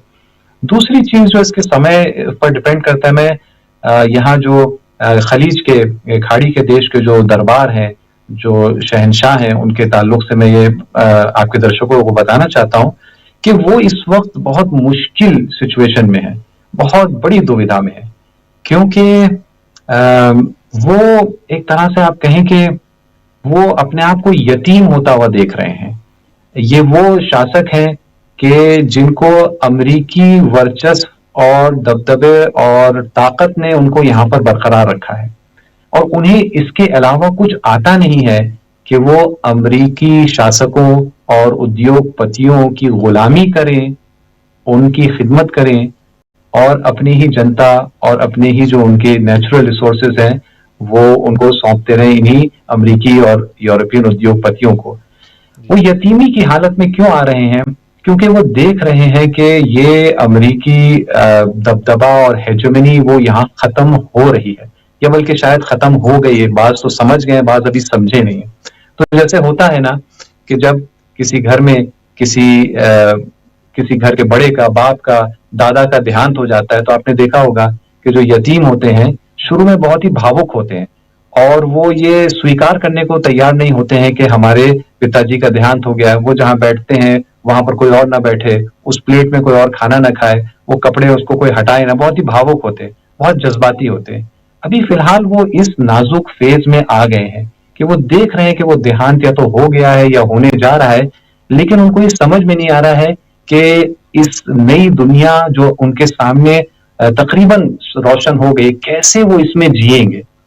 यहाँ पर जो 18 मार्च को मीटिंग हुई है या रियाद में, और खबरों में आया कि ज्वाइंट स्टेटमेंट आया है और उसमें निंदा की गई है ईरान की और ईरान के हमलों की। मैं दर्शकों को उसके बारे में थोड़ा से कुछ, अगर आप 2-4 मिनट वक्त है, मैं कुछ बताना चाहता हूँ। समय है? जी बताइए। जी, ये जो 18 मार्च के बाद जो ये स्टेटमेंट हुए, देखिए सबसे पहले हमारे दर्शक ये देख लें कि ये मीटिंग में कितने लोगों ने शिरकत की थी। इसमें सऊदी अरब को मिलाकर 12 देशों ने इसमें शिरकत की है, जबकि OIC में 57 इस्लामी ममालिक हैं। और ये मीटिंग OIC के बैनर के तहत नहीं हो सकी, अरब लीग के बैनर के तहत भी नहीं हो सकी, राजीव जी ये GCC के बैनर के तहत भी नहीं हो सकी। क्यों? क्योंकि GCC का एक रुकन यानी ओमान, उसने शिरकत करने से इनकार किया। तो ये मीटिंग किसी भी ऑफिशियल प्लेटफॉर्म के तहत हो ना सकी, और 11 लोग आए जिसमें 12वां जो है सऊदी अरब है, और उन्हीं ने ये दिखाने की कोशिश की कि जैसे कि तमाम इस्लामी ममालिक, या हालांकि कम से कम जो है कहा जाए तमाम अरब देश साथ है, जबकि साथ में नहीं है। यानी 57 मुसलमान ममालिक में से सिर्फ 12 जमा हुए और 45 जो है वो दूसरी तरफ है कि जो नहीं आए, बुलाने के बावजूद नहीं आए। इसीलिए तो ये मीटिंग को करने में इतने दिन लगे, क्योंकि कोशिश हो रही थी कि वो भी आ जाए, वो भी आ जाए, आए नहीं कोई। ओमान ने इस मीटिंग में, GCC का मेंबर है, ओमान ने उसी मीटिंग के दौरान शिरकत भी नहीं की। और ओमान के फॉरेन मिनिस्टर का वो परसों बयान आ गया जिसने दुनिया में उसका काफी चर्चा रहा, जिसमें कहा कि अमेरिका इसराइल कभी नहीं जीत सकते, उनको उनके मित्र देश मदद करेंगे किसी तरह वो निकले इससे। वो और ईरान जो जवाबी कार्रवाई कर रहा है, उस जवाबी कार्रवाई को सही ठहराया ओमान के फॉरेन मिनिस्टर ने अपने स्टेटमेंट में। यानी जो ये कोशिश कर रहे हैं कि पूरी मुस्लिम वर्ल्ड को जमा करे ईरान के खिलाफ, वो तो हो नहीं पा रहा है। GCC तक का शिराजा बिखरना शुरू हो गया, यानी this is the beginning of the end of the GCC। तो ये कैफियत यहां पर पाई जाती है, और ये कह रहे हैं कि हम ऐसा हमला कर देंगे, वैसा हमला कर देंगे। जनता, जो मुस्लिम वर्ल्ड की जनता है, वो ये सवाल पूछ रही है, वो ये नहीं पूछ रही है।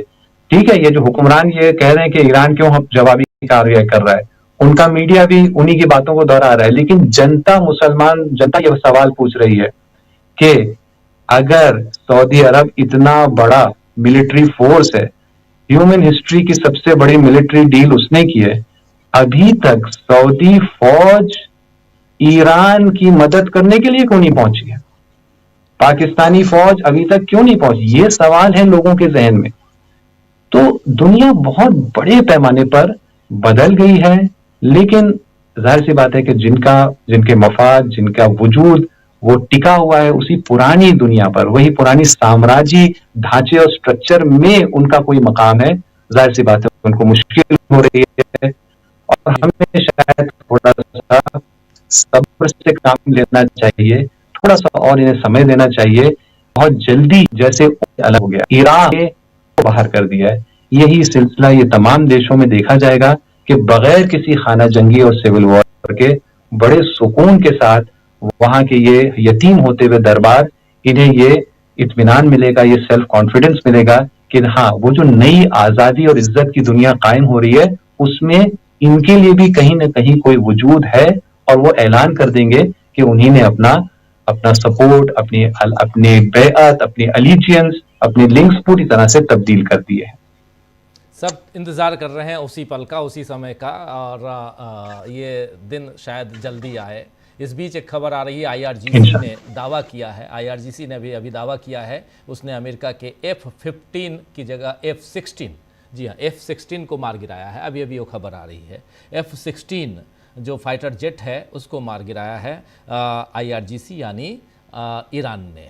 चलिए, बहुत बहुत शुक्रिया जैदी साहब आपका, और बहुत बहुत शुक्रिया प्रोफेसर अखिल स्वामी जी, आपका भी शुक्रिया, बहुत बहुत शुक्रिया इस चर्चा में बने रहने के लिए हमारे साथ। अब माफ़ी चाहूँगा थोड़ा, अंशु जी और मुकेश जी ईरान से, और बहुत इम्पॉर्टेंट हो जाता है कि वहाँ की ग्राउंड ज़ीरो, वहाँ की रिपोर्ट अगर जानी जाए वहाँ की ज़ुबानी, इससे बेहतर और क्या हो सकता है।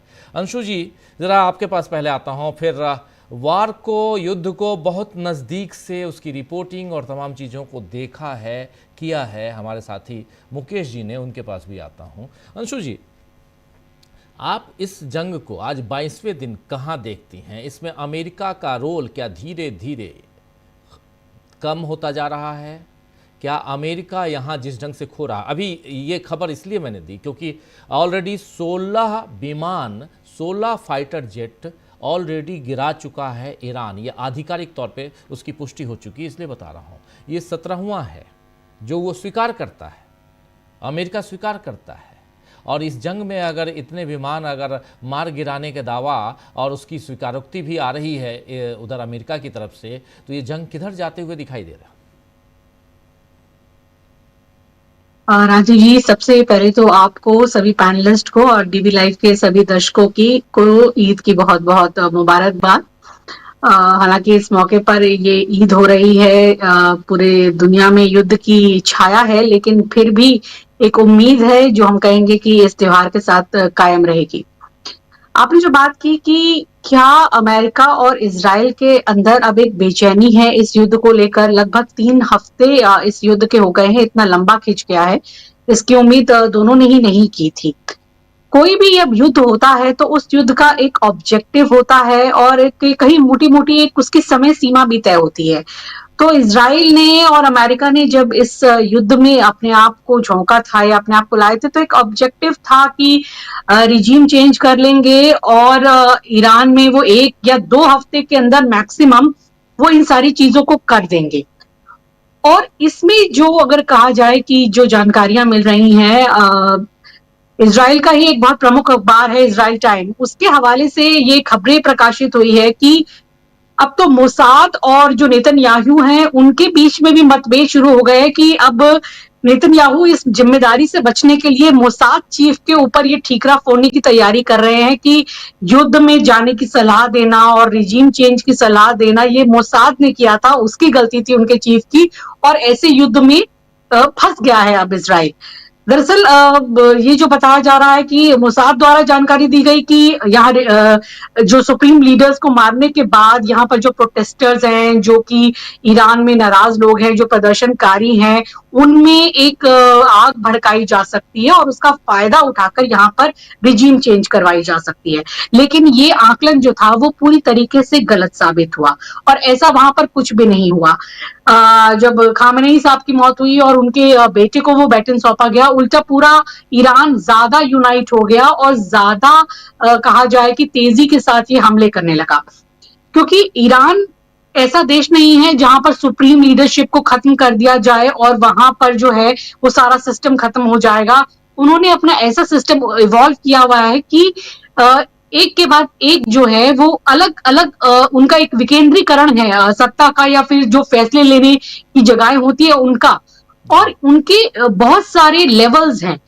केवल स्टेट आर्मी नहीं है, उनकी रिलीजियस आर्मी भी है, और इतना नहीं, उनके 2 करोड़ एक तरह से वॉलंटियर्स भी हैं जो कि हर समय युद्ध के लिए तैयार रहते हैं।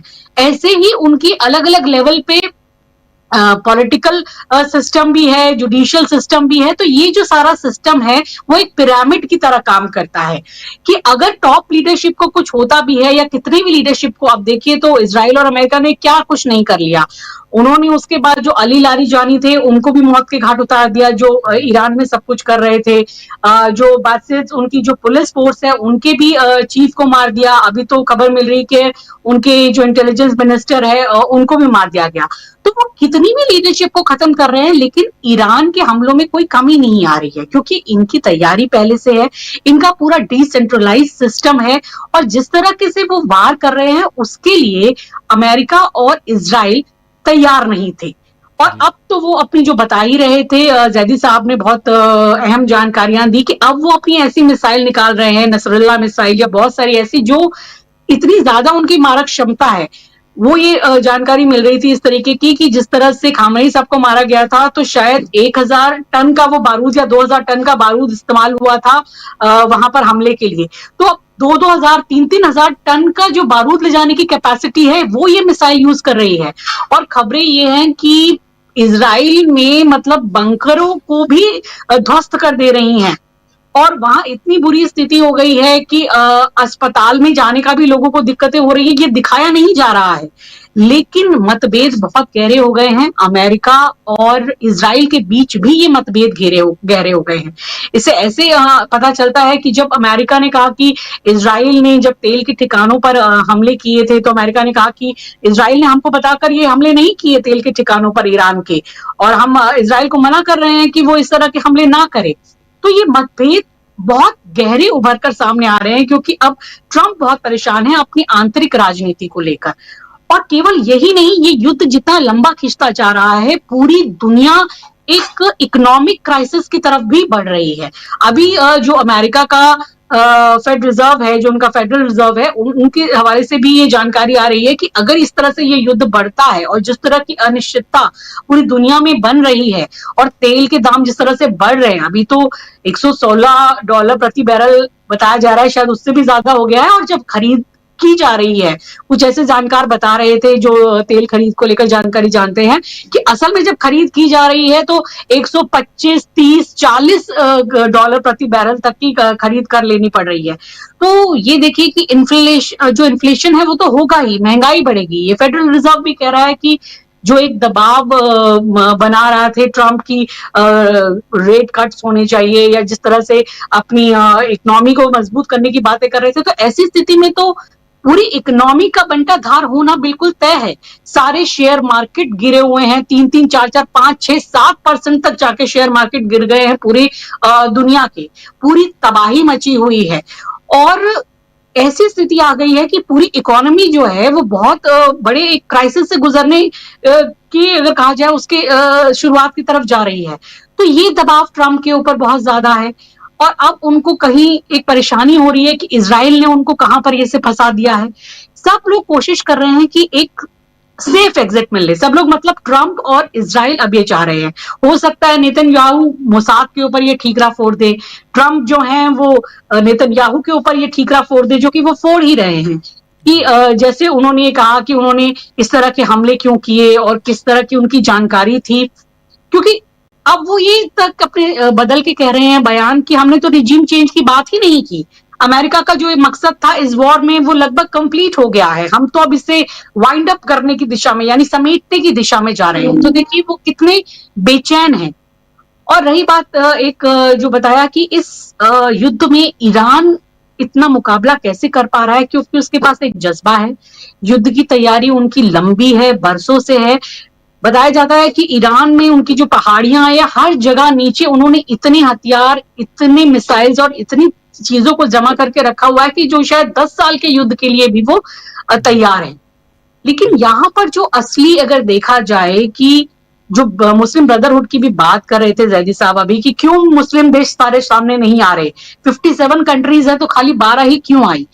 इसमें ये चीज को हमें समझना पड़ेगा कि ये बहुत सारी जो गल्फ कंट्रीज हैं वहां राजशाही है, वहां पर मोनार्की है और जिस तरीके से मोनार्की ईरान में खत्म की गई और वहां पर इस्लामिक रूल आया, तो इन शासकों को हमेशा ये डर बना रहता है कि कहीं ये खतरा हमारे रिजीम पर तो नहीं आ जाएगा जहां पर ये सारी राजशाही चल रही है। और इसमें वो अमेरिका उनकी इस इनसिक्योरिटी को देखते हुए वहां न केवल न्यू इंपीरियलिज्म के तहत उनका इस्तेमाल कर रहा है ईरान, जॉर्डन, इन सब कंट्रीज के खिलाफ, बल्कि एक पूरी साजिश के तहत उनको अपना बेस बनाकर तेल के कारोबार पर पूरा उसका कब्जा करने की ये एक रणनीति भी थी और एक कहा जाए एक साजिश थी जिसके तहत ये पूरी मुस्लिम कंट्रीज को डिवाइड करने की कोशिश की गई। इन जो राजशाही वाली कंट्रीज थी इनको बताया गया कि ईरान, इराक, जॉर्डन ये सारी जो देश है वो आप लोगों के लिए दुश्मन हो सकते हैं और इसलिए आप हमें मिलिट्री बेस बनाने दीजिए। तो ये बिल्कुल सही बात है कि जो ये राजशाही वाली जो ये गल्फ कंट्रीज हैं वो अमेरिका के पिछलग्गू बने हुए हैं। अमेरिका का निवेश उनके देशों में है, हालांकि उनके तेल का फायदा अमेरिका उठा रहा है और ये सारी चीजें बनी हुई हैं। तो ये एक जो चीज है, अब जो हमले किए ईरान ने इन कंट्रीज पर, चाहे दुबई पर किए, कुवैत पर किए, कुवैत के तेल के कुओं पे किए, गैस के ठिकानों पे किए, तो बहुत सही रणनीति की तरह ईरान ने इन हमलों को किया कि अगर आप अपनी जमीन को, अगर आप अमेरिका के पिछलग्गू बनकर अपना मुस्लिम ब्रदरहुड छोड़कर आप अपनी जमीन से हमारे ऊपर हमले करवाएंगे तो आपको नहीं छोड़ा जाएगा। तो ये जो सारी चीजें हैं ये अब ऐसी स्थिति आकर बन गई है कि हर ओर से फंसा हुआ ये देश भी, खाड़ी देश भी महसूस कर रहे हैं क्योंकि ये भी पूरे चौपट हो गए हैं। इनका जो पूरा इंफ्रास्ट्रक्चर है, इनके एयरपोर्ट्स हैं, इनके तमाम चीजें हैं और वहां पे जितना भी अमेरिकी निवेश था वो एकदम चौपट हो गया है और उसको बनाने में अब सालों साल लग जाएंगे और अमेरिका तो उन्हीं से एक तरह से लगान वसूल करेगा। ये चीजें भी इनके सामने में आ रही हैं। तो ऐसी बहुत सारी बातें, लेकिन चिंता की बात अगर मैं भारत के दृष्टिकोण से बताऊं तो भारत को भी यहाँ पर चिंता करने की बहुत ज्यादा जरूरत है। अंशु जी, मैं पहले से सोच रखा हूं कि भारत पे भी हम बात करेंगे सेकंड राउंड में। फर्स्ट राउंड को थोड़ा जल्दी से पूरा focused on Iran, Israel, America और मिडिल ईस्ट, उस पे जिस पे आप अभी बात कर रही थी। इसके बाद भारत में क्या इसकी प्रतिक्रिया हो रही है और इस जंग का कितना असर है भारत में, इस पे भी आएंगे। फर्स्ट राउंड को थोड़ा यही रोकते हैं और जल्दी से आना चाहता हूं मुकेश जी आपके पास। आपसे भी सवाल यही मुकेश जी कि इसमें क्या सचमुच यहां अमेरिका फंस गया है? ये सवाल अगर करूं तो आप कहां देखते हैं और क्या मिडिल ईस्ट को भी अमेरिका ने फंसा दिया अपने साथ साथ? और यहां ईरान ने क्या पूरी दुनिया के लिए एक नया रास्ता दे दिया है कि आप, और वैसे समय में जब डोनाल्ड ट्रंप कि सीधे शब्दों में कहूं कि दादागिरी उनकी बढ़ती नजर आ रही थी, किसी राष्ट्रपति को सोते वक्त उठा के उनकी पत्नी के साथ आप लेते आते हैं, अपहरण कर लेते हैं, अगवा कर लेते हैं, कि किसी को आप धमकाते हैं कि तुमको हम अपना 51वां राज्य बना लेंगे, किसी को कहते हैं कि हम तुमको हमारे साथ रहना चाहिए, फिर आप कहते हैं कि डील कर लो, फिर कहते हैं तुम रूस से तेल खरीदोगे तो 25% तुम्हारे ऊपर टैरिफ हम लगा देंगे, सो के जगते हैं कुछ और करते हैं, सोते वक्त कुछ और करते हैं। ये जो चीज़ें हैं इस पर लगाम इस जंग से लगने जा रही है जिसमें ईरान सबके लिए एक नई तस्वीर लेकर आया है, दुनिया की तस्वीर। इस हिसाब से देखते हैं, कैसे देखा जाए आपका विश्लेषण इस पे?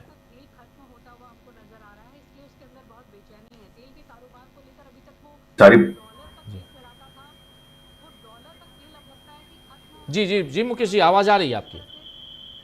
अच्छा, नहीं कुछ शायद जी नहीं आ रही, आवाज आ रही है। अच्छा, मैं ये अर्ज कर रहा हूं कि जितनी बातें अभी पैनलिस्ट ने कही हैं बहुत गंभीरता से, संजीदगी से सुन रहा था, चाहे जैदी साहब हो, चाहे स्वामी जी हो, चाहे अंशु जी हो। इन सबकी बातों में मुझे कुछ न कुछ कहीं कहीं इंटरकनेक्शन दिखता है, लेकिन ये सब बातें मुझे तात्कालिक दिखती है। और जितनी बातें आपने भी कही हैं शो में शुरुआत से लेकर अभी तक दर्शकों को बताने और समझाने के लिए, लेकिन इन सारी बातों में एक चीज मिसिंग है, वो है पर्सपेक्टिव। पर्सपेक्टिव क्या है राजीव, उसे समझना और समझाना बहुत जरूरी है। जैसे अंशु जी ने ये भी उसकी तरफ इशारा किया और थोड़ी बात जैदी साहब कह के चले गए। किसी भी युद्ध को के दो ऑब्जेक्टिव होने चाहिए, एक पॉलिटिकल ऑब्जेक्टिव, दूसरा टेक्निकल ऑब्जेक्टिव। पॉलिटिकल ऑब्जेक्टिव को टेक्निकल ऑब्जेक्टिव अचीव करता है। आर्मी का काम है या जो कि उस पॉलिटिकल ऑब्जेक्टिव को अचीव करना। कैसे करेंगे, कहां हम पीछे हटेंगे, कहां हम आगे बढ़ेंगे, कहां किस तरह के हथियार का इस्तेमाल करेंगे, एक ये हो गया। दूसरी बात यह है कि इसमें कोई दो राय नहीं है कि अरब के इन देशों में राजशाही है। इन सारे देशों को ईरान के नाम पर डराया जाता है, इन सारे देशों को में खुद मुख्तारी अमेरिका करता है। लेकिन और बढ़िए इसके पीछे, और फिर जाइए और फिर पूरे के पूरे युद्ध की सिनेरियो को समझिए। दुनिया में तेल की खोज कब हुई है, और तेल की खोज के बाद किस तरीके से इस्लामिक वर्ल्ड को जब ये पता चल गया कि मिडिल ईस्ट के देशों में काला सोना है, तो कैसे इस्लामिक वर्ल्ड को, इस्लामिक टेररिज्म को, इस्लामिक आतंक को, बहुत सारी चीजों को, हार्डलाइनरिज्म को, बहुत सारी चीजों को प्रोपेगेट किया गया बहुत बड़े पैमाने पे। किस परिवेश में किया गया? दुनिया की ये जो बड़ी ताकतें हैं, इन लोगों ने इसी तरह के परिवेश में पहले किसी जमाने में उपनिवेश बनाते थे, ये जा करके उन देशों पे कब्जा करते थे। भारत भी उनमें से एक रहा है, और दुनिया के अन्य क्षेत्रों में भी, कहीं फ्रांस के कॉलोनीज हैं, कहीं पुर्तगाल की कॉलोनी है, कहीं इंग्लैंड की है, ऐसा करके सबकी कॉलोनीज रही हैं, जितने खासतौर से यूरोप के देशों की। ना वो कॉलोनीज क्यों थी? क्योंकि उस दौर की टेक्नोलॉजी, उस दौर के जो मैकेनिक्स थे वो ऐसे थे कि आपको वहां जाकर के वहां के रिसोर्सेज को चूसने के लिए उस पर कब्जा करना पड़ेगा।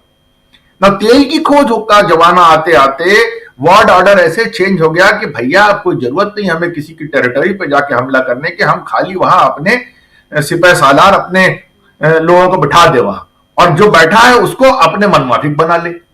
ये एक नया वर्ल्ड ऑर्डर इस डायरेक्शन में चलना शुरू हुआ। पीछे पीछे आप देखिए, जिस समय इजराइल का जन्म होता है, इजराइल के पीछे जिस तरीके से अमेरिका खड़ा होता है, मकसद क्या है? हम तुमको यहां अपना थानेदार बना के खड़ा कर रहे हैं, चिंता ना करो, हम पीछे हैं, और तुम्हारी जो पॉलिटिकल और इकोनॉमिक हेल्थ की जरूरत है उसके लिए पीछे हम खड़े हैं जी। आगे चल करके अभी स्थिति क्या होती है कि जब 79 के पहले का ईरान बाकायदा अमेरिका की मुट्ठी में था। 79 के बाद जब वहां इस्लामिक क्रांति होती है और उसके बाद जो चीज वहां सामने आती है, तो साहब अब जो है वो अमेरिका की कठपुतली बनने से ईरान ने इनकार किया। और इसीलिए पहले ईरान इराक वॉर देखिए, उस जैसे इराक पे वॉर किया, सद्दाम को मारा गया, ये सारी घटनाएं आपस में उस इकोनॉमिक्स से जुड़ी हुई हैं जिस इकोनॉमिक्स को डॉलर या तेल की इकोनॉमिक्स कहा जाता है। आज भी वही है, ये सिर्फ मुखौटा है कि ईरान के पास न्यूक्लियर पावर आ गई है या वो न्यूक्लियर इनरिचमेंट कर रहा है, उससे वो बम बना लेगा। ये जो धार्मिक बात कह के गए जैदी साहब, उस बात में उनका एतबार हो सकता है, लेकिन वो उतनी सच्चाई नहीं है, क्योंकि वो धार्मिक बात तो पाकिस्तान पर भी लागू होती है और पाकिस्तान ने तो बनाया न डंके की चोट पे। तो इसलिए उस पे भी जिस नैरेटिव को, जिस राजा को, जिस हुक्मरान को जब अच्छा लगेगा वो उसको उठा लेगा। ये कोई नई अनोखी बात नहीं हो रही, सारी दुनिया में ऐसा होता रहा है। अब आप देखिए कि यहां ऑब्जेक्टिव क्या है। अगर मान लीजिए जैदी साहब की बात को हम गौर करें कि भाई इन मुल्कों को, क्या इन मुल्कों के अंदर आजाद होने की ख्वाहिश है, इच्छा है? क्या ये लोग अमेरिका के जो पंजे से बाहर निकलना चाहते हैं? क्या इन लोगों में से किसी ने भी अभी तक ये कहा है कि अमेरिका ने जो हम लोगों के देश में अपने सैनिक अड्डे बना लिए हैं उसे भी यहां से हटाना होगा? असलियत में फर्क तब आएगा जब ये देश इतने कैपेबल हो जाए कि इनके जुबान ये खुले कि साहब आपको हमारे देश से अड्डे हटाने होंगे, हम जो भी सुरक्षा करेंगे अपनी अपने बूते करेंगे, नहीं आपस में मिलजुल के रहेंगे, जो भी करेंगे, लेकिन हमें आपकी जो है वो दखलंदाजी नहीं चाहिए। जब तक ऐसा दौर नहीं, और ये दौर कब आएगा? इस दौर के आने के लिए जरूरी है कि अरब देशों में जितने भी ये राजशाही हैं, ये राजशाही ये मान ले कि साहब हमारा दौर अब खत्म हो रहा है। वो आसानी से मानेंगे नहीं, अपार पैसा है पेट्रो डॉलर का। ये लोग उसी तरीके से माने जिस तरीके से कि इंग्लैंड ने ये माना कि साहब हमारा जो है वो राजशाही का जमाना खत्म हो गया, वहां जो है वो डेमोक्रेसी जो है उसके साथ मोनार्क भी है साथ में। जापान में यही स्थिति है, यूरोप के और भी कई देश ऐसे हैं। क्या है कि वर्ल्ड ऑर्डर जो ये चेंज हो रहा है कि जब तक इसको ये हुक्मरान उन देशों को नहीं समझने के लिए तैयार होंगे, तब तक वहां उनका इसी तरीके से कभी युद्ध के नाम पे, कभी किसी और नाम पे शोषण होगा। और शोषक कौन होगा? शोषक होगी जो महाशक्तियां हैं। और पीछे चलिए, हर युद्ध का आप देखिए, सेकेंड वर्ल्ड वॉर दुनिया का बहुत बड़ा युद्ध था। उस युद्ध में ऑब्जेक्टिव क्या था? जर्मनी क्या चाहता था? दुनिया पे कब्जा करना, बाकी लोग उससे लड़ रहे थे, राइट? तो क्या है कि यहां पर भी अभी ईरान जो अभी लड़ाई लड़ रहा है, बार बार कह के गए जैदी साहब जीत जाएंगे, जीतने की लड़ाई नहीं लड़ रहा है। ईरान लड़ रहा है अमेरिका को और इजराइल को जीतने नहीं देने की, दोनों में फर्क है। जीतने के लिए आपको किसी न किसी देश की किसी टेरिटरी पे कब्जा करना होगा, चाहे वो डायरेक्ट कब्जा हो, चाहे वो इनडायरेक्ट कब्जा हो। जैसे अमेरिका का सारे के सारे मिडिल ईस्ट पे इनडायरेक्ट कब्जा है, तो आपको उसके इनडायरेक्ट कब्जे को डिफीट करने के लिए वहां या तो इंडिपेंडेंस पैदा करनी होगी और या नहीं तो कोई एक अल्टरनेट कब्जा का मैकेनिज्म डेवलप करना होगा, जो अभी बहुत दूर की कौड़ी है। इसीलिए अगर इस बार का युद्ध 5 दिन, 10 दिन, 20 दिन, 50 दिन में थम भी जाता है तो भी इस युद्ध की जो बुनियादी वजह है वो बनी रहेगी और फिर कभी ऐसी ही आग सुलगेगी। ये तो सिर्फ मुखौटा है कि जी ईरान परमाणु हथियार तैयार कर रहा था और बैलिस्टिक मिसाइल तैयार कर रहा था। अरे भाई, अमेरिका कौन होता है ये डिक्टेट करने वाला कि किस देश का राजा कौन होगा और किस देश की सरकार कौन होगी? ये जानबूझ करके ऐसे नैरेटिव बनाए जाते हैं ताकि हमें कोई ना कोई ऐसा बहाना मिल जाए। अब क्या देखिए, जितना अभी मिडिल ईस्ट में तबाही हो रही है, इस तबाही को वापस स्टोर करने में धंधा किसको मिलेगा? इन्हीं डेवलप्ड कंट्रीज को मिलेगा, इन्हीं अमेरिकन को मिलेगा। अरबों खरबों का धंधा वो अगले 10 साल तक यहां से पैदा करेंगे। इन कंपनियों को जो डिस्ट्रक्शन वॉर के माध्यम से हुआ है उसको रिबिल्ड करने के नाम पे, और कोई दिक्कत नहीं है। इन अरब देशों के पास उनकी बुनियादी हस्ती के मुकाबले बहुत ज्यादा पैसा है, तो उस बहुत ज्यादा पैसे का जो विकार है वो हमारे सामने आएगा और उसका कोई लोग फायदा उठाएंगे। अमेरिका सुपर पावर है, फायदा उठाएगी। अल्टीमेटली अमेरिका की डिफीट कहां है? नाटो के देशों को आप गरिया रहे हैं क्या? नाटो के देशों ने पलट के कहा कि अमेरिका जी हम आपके जो है वो आपका नेतृत्व नहीं चाहते हैं, हम आपसे अलग होना चाहते हैं। इसीलिए हमें यह समझना पड़ेगा कि युद्ध के समय में तमाम देश, चाहे इस पक्ष के हों या उस पक्ष के हों, बहुत सारी बातें ऐसी पोस्चरिंग की जाती है, ऐसी बातें बोली जाती हैं जिनका जमीनी हकीकत से कोई लेना देना नहीं होता। बोला कुछ जा जाता है, मन में कुछ और होता है, जमीनी स्थिति कुछ और होती है। ये एक मजबूरी है, हुक्मरानों की मजबूरी है। रही बात इसकी कि दुनिया के कितने देश ऐसे हैं आज की तारीख में, कितने नेताओं को हम ऐसा जानते हैं, इंक्लूडिंग इंडिया, जहां के हुक्मरान ये सोचते हैं कि जनता क्या चाहती है उसके हिसाब से हमें चलना चाहिए। कितने देश ऐसे हैं? मैं दावा करता हूं, जरा कुछ लोग बताएं तो।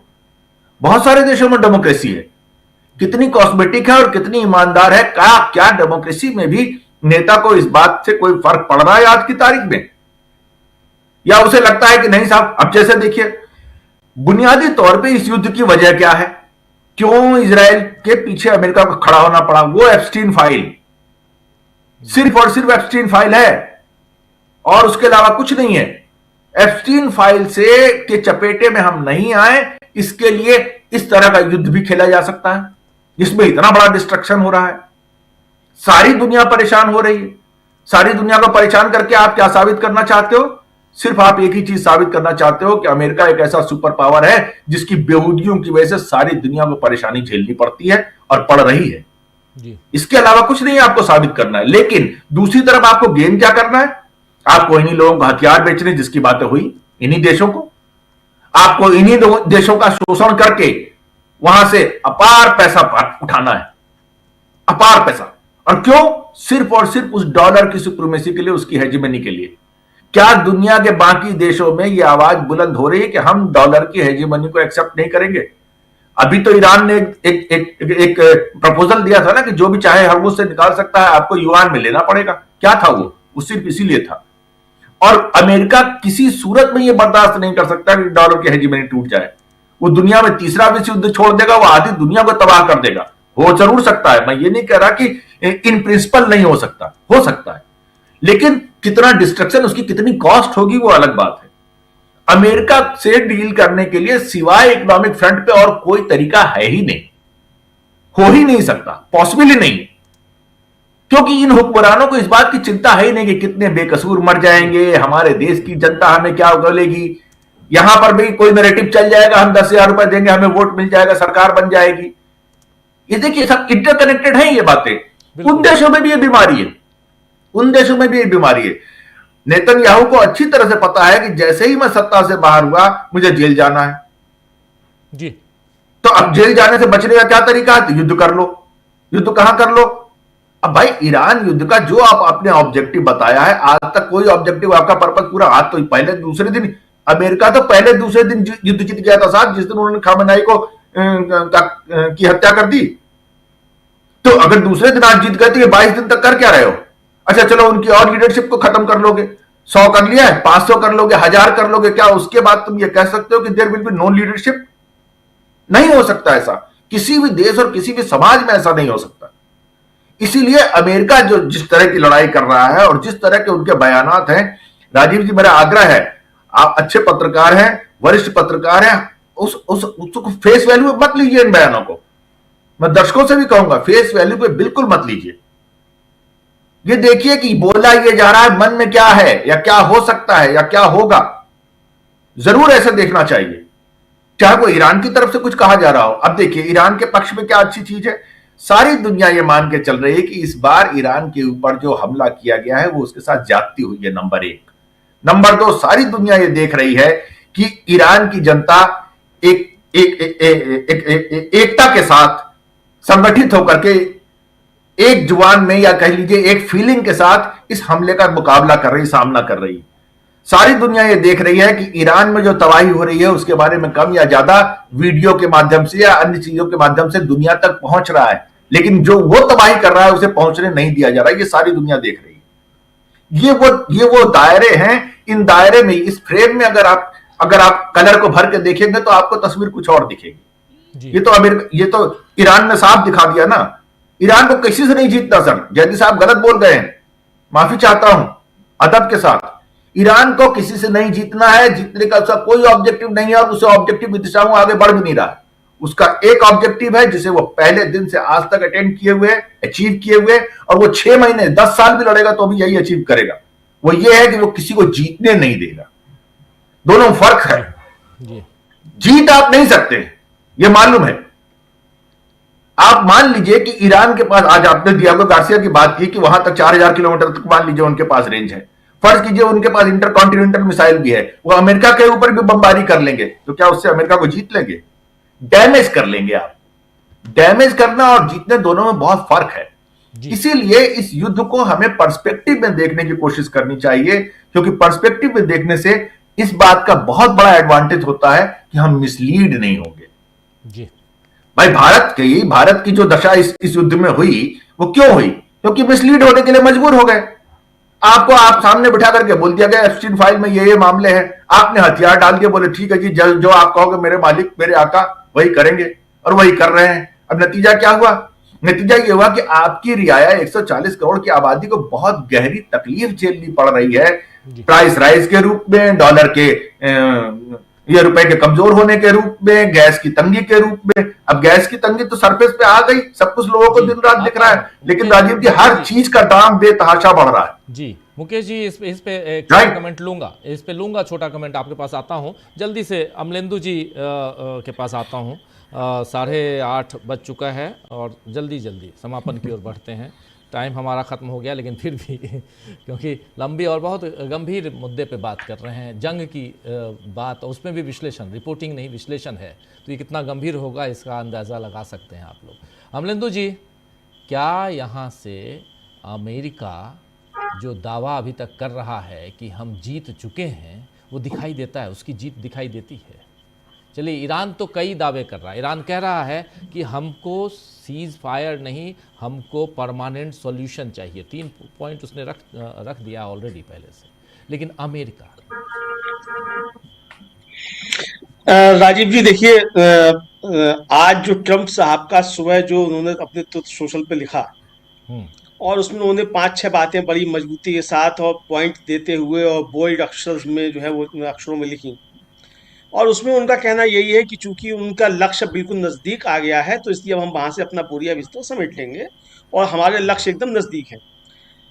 और राजीव जी, आपको याद होगा कि जब पिछली बार 12 दिनों की जो जंग हुई थी, उस 12 दिनों की जंग में 11वें दिन ट्रंप साहब ने इसी तरीके से कुम पे और नतांज पे और इस्फहान पे जो परमाणु रिएक्टर बताए जाते हैं, उनके ऊपर हमले किए थे, और ये बात कहा गया था कि हमने इनका परमाणु कार्यक्रम नष्ट कर दिया।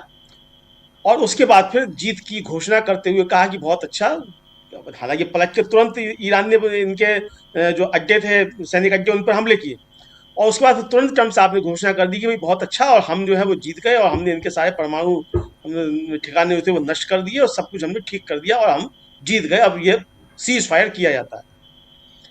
आज भी राजीव जी, जिस समय हम लोग चर्चा कर रहे हैं, इससे पहले दिन में आपने भी इसको ब्रेक किया था 4 बजे, कि जो हमला किया गया नतांज के ऊपर, जो उनका परमाणु रिएक्टर केंद्र है, उसके ऊपर, हालांकि उसमें अभी तक कोई परमाणु विकिरण की सूचना नहीं मिली है, लेकिन आपने उस पर हमला किया, ये बताया गया कि साहब उसमें B2B बॉम्बर जो है उससे हमने उसको नष्ट कर दिया।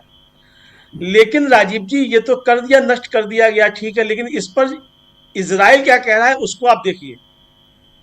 इजराइल का कहना है, IDF जो वहां की सेना है, उसका आधिकारिक वक्तव्य है कि हमने इस क्षेत्र में कोई हमला नहीं किया है, नतांज पर हमला हमारा नहीं है, अमेरिका क्या कर रहा है हमको जानकारी नहीं है, अमेरिका ने अगर कुछ किया है तो इसकी जानकारी अमेरिका देगा, हमको इसकी जानकारी नहीं। अब राजीव जी, अगर आप इन सारे डॉट्स को मिलाइए तो ये क्या संदेश देता है? ये संदेश देता है कि अब जो संघर्ष की स्थिति है वो अब नेतन्याहू और ट्रंप के बीच बढ़ रही है, और नेतन्याहू भी समझ रहा है कि भाई अब ये परिस्थितियां जो बन रही हैं, इसमें ट्रंप अब जिम्मेदार ठहराएगा नेतन्याहू को सारी चीजों के लिए, सारे नुकसान के लिए, और नेतन्याहू अब इससे बचना चाहता है, क्योंकि लगता है कि अगर अमेरिका लौट के चला जाएगा तो पिटेंगे तो नेतन्याहू में बैठे हुए हैं, ट्रंप साहब तो वहां पिटेंगे नहीं व्हाइट हाउस में बैठ करके, पिटना यहाँ नेतन्याहू को ही है। तो अगर अमेरिका ये घोषणा करके भी निकल जाए कि हमने तो जंग जीत ली, और नेतन्याहू साहब अपना देखते रहो, जैसा कि अभी कह दिया ट्रंप साहब ने सुबह कि भाई जो हॉर्मुज स्ट्रेट है उसकी जो है वो अपने आप कभी ना कभी समाएगा, खुल जाएगा, हमें उसकी अब चिंता नहीं करनी, हम उसकी अब नहीं खोलेंगे, ये कह दिया उन्होंने। भाई हमारा तो वहां से कुछ आता नहीं है, जिसका आता है वो अपनी करे। और राजीव जी, उनके करने के बाद हमारे मोदी जी ने फोन कर लिया डॉक्टर मसूद पेजेश्किन को, और निंदा भी कर दी हमले की। भाई 22 दिन आपके क्यों लग गए? जब तक ट्रंप साहब ने ये नहीं कहा कि हॉर्मुज जल जमुमत से जिसको निकालना अपना निकालो, हम तो इसकी रक्षा नहीं करेंगे, और आपने तुरंत फोन कर लिया। कहा तो कल तक आप कतर पे हमले की निंदा कर रहे थे। तो ये राजीव जी परिणाम जो वो समझे जा सकते हैं कि किस तरीके से चीजें अब बदलती हुई दिखाई पड़ रही हैं। जाहिर सी बात है कि इस जंग में राजीव जी कोई जीते हारे, मुझे लगता है कि बिना हार जीत के फैसला होगा, मैच ड्रॉ होगा, लेकिन इसके बावजूद जो शर्तें ईरान की हैं वो माननी पड़ेंगी अधिकांश, ये मुझको लगता है। और ईरान ने साफ तौर पर कह दिया है कि आप सीज फायर कर दीजिए या कुछ कर दीजिए, हम आपके सीज फायर को नहीं मानेंगे, यानी सीज फायर नहीं होगा, आपको हमारी जो शर्तें हैं वो आपको माननी पड़ेंगी, और युद्ध हमेशा के लिए ये खत्म करना पड़ेगा। जाहिर सी बात है राजीव जी, अगर ईरान की ये शर्तें मान ली जाएंगी तो ट्रंप तो मान भी ले, नेतन्याहू कैसे मान ले? संकट ये है। तो जो संकट है राजीव जी, और हालांकि तुलसी गैबार्ड जो कल उन्होंने कहा, स्पष्ट कर दिया, पहले से भी ये बातें आ रही थी, वहां के तमाम विश्लेषक जो थे अभी तक कह रहे थे अमेरिका के कि भाई इजराइल का लक्ष्य ईरान को लेकर अलग है, अमेरिका का लक्ष्य अलग है। और कल तो तुलसी गैबार्ड ने साफ तौर पर कह दिया कि भाई इजराइल का लक्ष्य अलग है और अमेरिका का लक्ष्य अलग है। तो अगर ट्रंप साहब कह रहे हैं कि हमने अपना लक्ष्य पूरा कर लिया राजीव जी, तो ट्रंप साहब अब निकलने का एग्जिट ढूंढ चुके हैं, इसका मतलब अब वो घोषणा करके निकल जाएंगे कि हमारा लक्ष्य पूरा हो गया, हमने इनका नतांज जो था वो उस पर हमला कर दिया, यही एक बचा था इनका परमाणु केंद्र जो था, ये रह गया था पिछली बार, और इस बार हमने उसे भी नष्ट कर दिया, और अब हम यहाँ से चलते हैं, जय हिंद जी। ट्रंप साहब निकल लेंगे, नेतन्याहू साहब अब पिटो और चाहे कुछ करो, अभी नेतन्याहू जाने।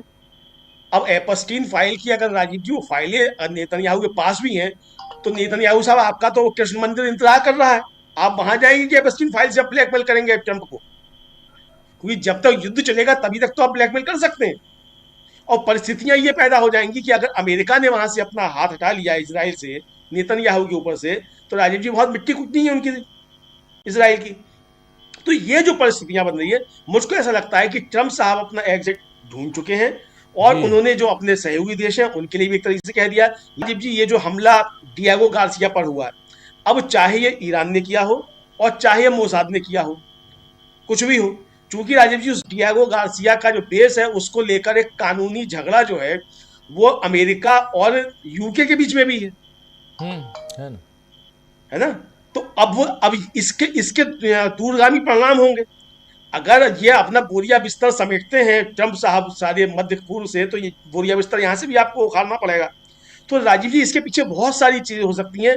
अगर ईरान ने ये साबित किया है, अगर उसने टेस्ट किया है कि हम 4,500 किलोमीटर तक मार कर सकते हैं, इसमें कोई दो राय नहीं है कि ये उसने टेस्ट भी किया हो सकता है, और ये संदेश भी दे सकता है कि हम इतनी लंबी दूरी तक मार कर सकते हैं। और अगर इतनी लंबी दूरी तक हम मार करेंगे तो राजीव जी, ये यूरोप के देशों को भी उसने बता दिया, खासतौर से यूके को बता दिया है कि आप भी हमारी रेंज में आ सकते हैं, और आप नहीं भी आएंगे तो आपके अड्डे हमारी रेंज में हैं, हम ये भी कर सकते हैं। तो आप लोग भी अब ट्रंप साहब से कहिए कि अब यहाँ से वो बोरिया बिस्तर समेटे। तो मुझे लगता है राजीव जी की हार जीत एक अलग का मसला है, लेकिन रणनीतिक तौर पर जीत जो है वो ईरान की हो रही है। ट्रंप साहब रणनीतिक तौर पर भी हार रहे हैं, जीत की घोषणा करके निकल भले जाए। बिल्कुल बिल्कुल, आप सही कह रहे हैं। और मसूद पेजिशकियान जो राष्ट्रपति हैं ईरान के, उनसे और प्रधानमंत्री के बीच जो टेलीफोनिक बातचीत हुई है, अभी थोड़ी देर पहले ईरान की एम्बेसी ने इस पर पूरा एक प्रेस रिलीज जारी किया है। और उस प्रेस रिलीज में जो बातें हैं तो बहुत कुछ है, लेकिन एक महत्वपूर्ण बात है। अंशु जी और मुकेश जी, आप दोनों के लिए बहुत इम्पोर्टेंट मैं यहाँ रख रहा हूँ। और भारत पे हम आते हैं।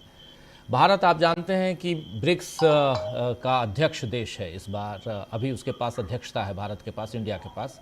और पेजिशकियान ने कहा है कि ईरान के विरुद्ध जो आक्रामक रवैया अपनाए हुए है इजराइल और अमेरिका, उसमें आप अपना रोल प्ले कीजिए। भारत के प्रधानमंत्री को उन्होंने कहा है कि क्षेत्रीय और अंतर्राष्ट्रीय शांति और स्थिरता की रक्षा में स्वतंत्र भूमिका निभाइए। माननीय प्रधानमंत्री नरेंद्र मोदी जी, स्वतंत्र भूमिका निभाने का आह्वान पेजिशकियान ने किया है। इससे समझ में आता है कि भारत की भूमिका, क्योंकि ब्रिक्स में ईरान भी है, आप सब जानते हैं, ईरान भी है। तो और चूंकि अध्यक्षता और ब्रिक्स को लेकर लगातार, और इसमें भी चूंकि अध्यक्षता आपके पास है, और आपका ईरान के साथ जो रवैया है उसमें थोड़ी सी आप सोचिए और स्वतंत्र यहाँ पर भूमिका आप निभाइए तो बेहतर होगा, ये पेजिशकियान ने कहा है। बाकी बातचीत इन लोगों की वही है। पेजिशकियान ने तमाम बातों का, और अमेरिका किस ढंग से कर रहा है, इजराइल किस ढंग से कर रहा है, इन सारी बातों को इनके बीच, दोनों के बीच बातचीत में ये बातें आई हैं जो हम लोग जान रहे हैं, जिस पे हम लोग लगातार बात कर रहे हैं। लेकिन इसका असर भारत पर कितना पड़ चुका है, और ये जंग अगर खिंच जाएगी अंशु जी, तो कितना असर पड़ेगा। 20 बज के यानी 8:38 हो रहा है, जल्दी जल्दी समाप्त करते हैं अंशु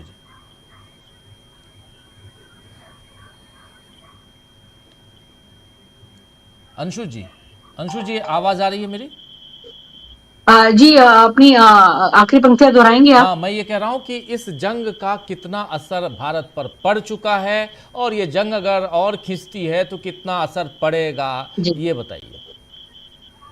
जी, इससे पहले मैं एक दो पॉइंट कहना चाहूंगी कि जो जंग की बात कर रहे थे मुकेश जी की, कि ऑब्जेक्टिव क्या अचीव हो रहा है और क्या किस तरीके से जंग आज पूरे विश्व में लड़ी जा रही है। तो एक जंग और हमारे सामने है, रशिया और यूक्रेन की। 4 साल से ज्यादा उसका समय हो गया। उसका क्या ऑब्जेक्टिव था, क्या वो अचीव हुआ? यूक्रेन के नेटो में न शामिल होने को लेकर ये जंग थी, और 4 साल बीतने के बाद नेटो का ही अस्तित्व आज कहां जा रहा है, हम ये देख रहे हैं कि कितना कमजोर हो गया और कितने उसमें विघटन आ गए हैं, और इस बीच कितनी बर्बादी हो गई है यूक्रेन में और रशिया में, पूरी तरीके से तबाही आ गई है। लेकिन ज्यादा गंभीर ईरान, इजराइल और अमेरिका का युद्ध इसलिए है क्योंकि यहाँ पर बात तेल की है, और तेल की वजह से ही पूरे विश्व की जो अर्थव्यवस्था है वो चरमरा सकती है, महंगाई चरम पर पहुंच सकती है, और पूरा विश्व जो कहा जाए एक इकोनॉमिक क्राइसिस के मुहाने पे आ सकता है, और एक युद्ध का खतरा तो बना ही हुआ है। भारत के लिए खतरा इसलिए ज्यादा है क्योंकि भारत अपने जो तेल की जरूरतें हैं उनको स्वयं पूरा करने में बहुत ही कम मात्रा में वो पूरा कर पाता है, और बहुत कहा जाए कि लगभग 85% वो उनको बाहर से ही आयात करना पड़ता है, मंगाना पड़ता है, जिसमें खाड़ी देशों से सबसे ज्यादा मंगाना पड़ता है। और ऐसे में जो एक कहा जाएगा कि एक डिप्लोमेटिक चूक हुई भारत से, या जो कुछ भी हुआ कि वो इजराइल के साथ खड़ा नजर आया, ईरान से थोड़ी उन्होंने नाराजगी मोल ली, तो वहां हालांकि बाद में कवर अप करने की कोशिश की गई, लेकिन ये चीजें पहले की जानी चाहिए थी। और जिस तरीके से ईरान ने भी ये बात बाद में बोली कि हम भारतीय लोगों का ज्यादा हम उनका एहतराम करते हैं, कि हम जानते हैं कि भारतीय लोग हमारे साथ हैं, वो हमारे साथ सहानुभूति महसूस करते हैं, तो हम इस नजरिए से भारत के लोगों को कोई इतनी ज्यादा परेशानी पेश नहीं आने देंगे। लेकिन परेशानी तो पेश आ रही है। सिर्फ तेल की ही बात नहीं है, एलपीजी की ही बात नहीं है, गैस की किल्लत तो है ही, महंगाई अब चरम पर जाएगी। एक बात आपको और बता दूं कि फर्टिलाइजर और यूरिया, अमोनिया, इस सब को भी लेकर भारत जो है वो गल्फ कंट्रीज पर बहुत बुरी तरीके से आश्रित है। हमारा जितना भी ये अमोनिया, यूरिया ये आता है, उसका 75% जो है वो इन गल्फ कंट्रीज से ही आता है। अभी तो सरकार बता रही है कि हमारे पास भंडारण है और हो जाएगा, लेकिन अभी जब ये रबी और ये सब फसलें आएंगी, तब अगर किसानों को खाद ही नहीं मिल पाएगी, यूरिया नहीं मिल पाएगा, या इतने बढ़े हुए दामों पर मिलेगा, तो आप समझिए कि क्या होगा। तो भारत के ऊपर तो बहुत दोहरी तीरी, मतलब कई तरह की मार पड़ने वाली है। कि हम यहाँ से यूरिया मंगाते थे, एक तो सही दाम पर मिल जाता था, जल्दी पहुंच जाता था, 6-7 दिन में शिप पहुंच जाते थे। अगर हमें अब कहीं दूसरे बाहर चाइना से या किसी और देश से मंगाना पड़ेगा, तब क्या हाल होगा। चाइना तो खुद मना कर रहा है कि अब एक्सपोर्ट नहीं करेंगे, क्योंकि युद्ध की जो स्थिति है वो देखते हुए अपने देश के लिए लोग ये सोचेंगे।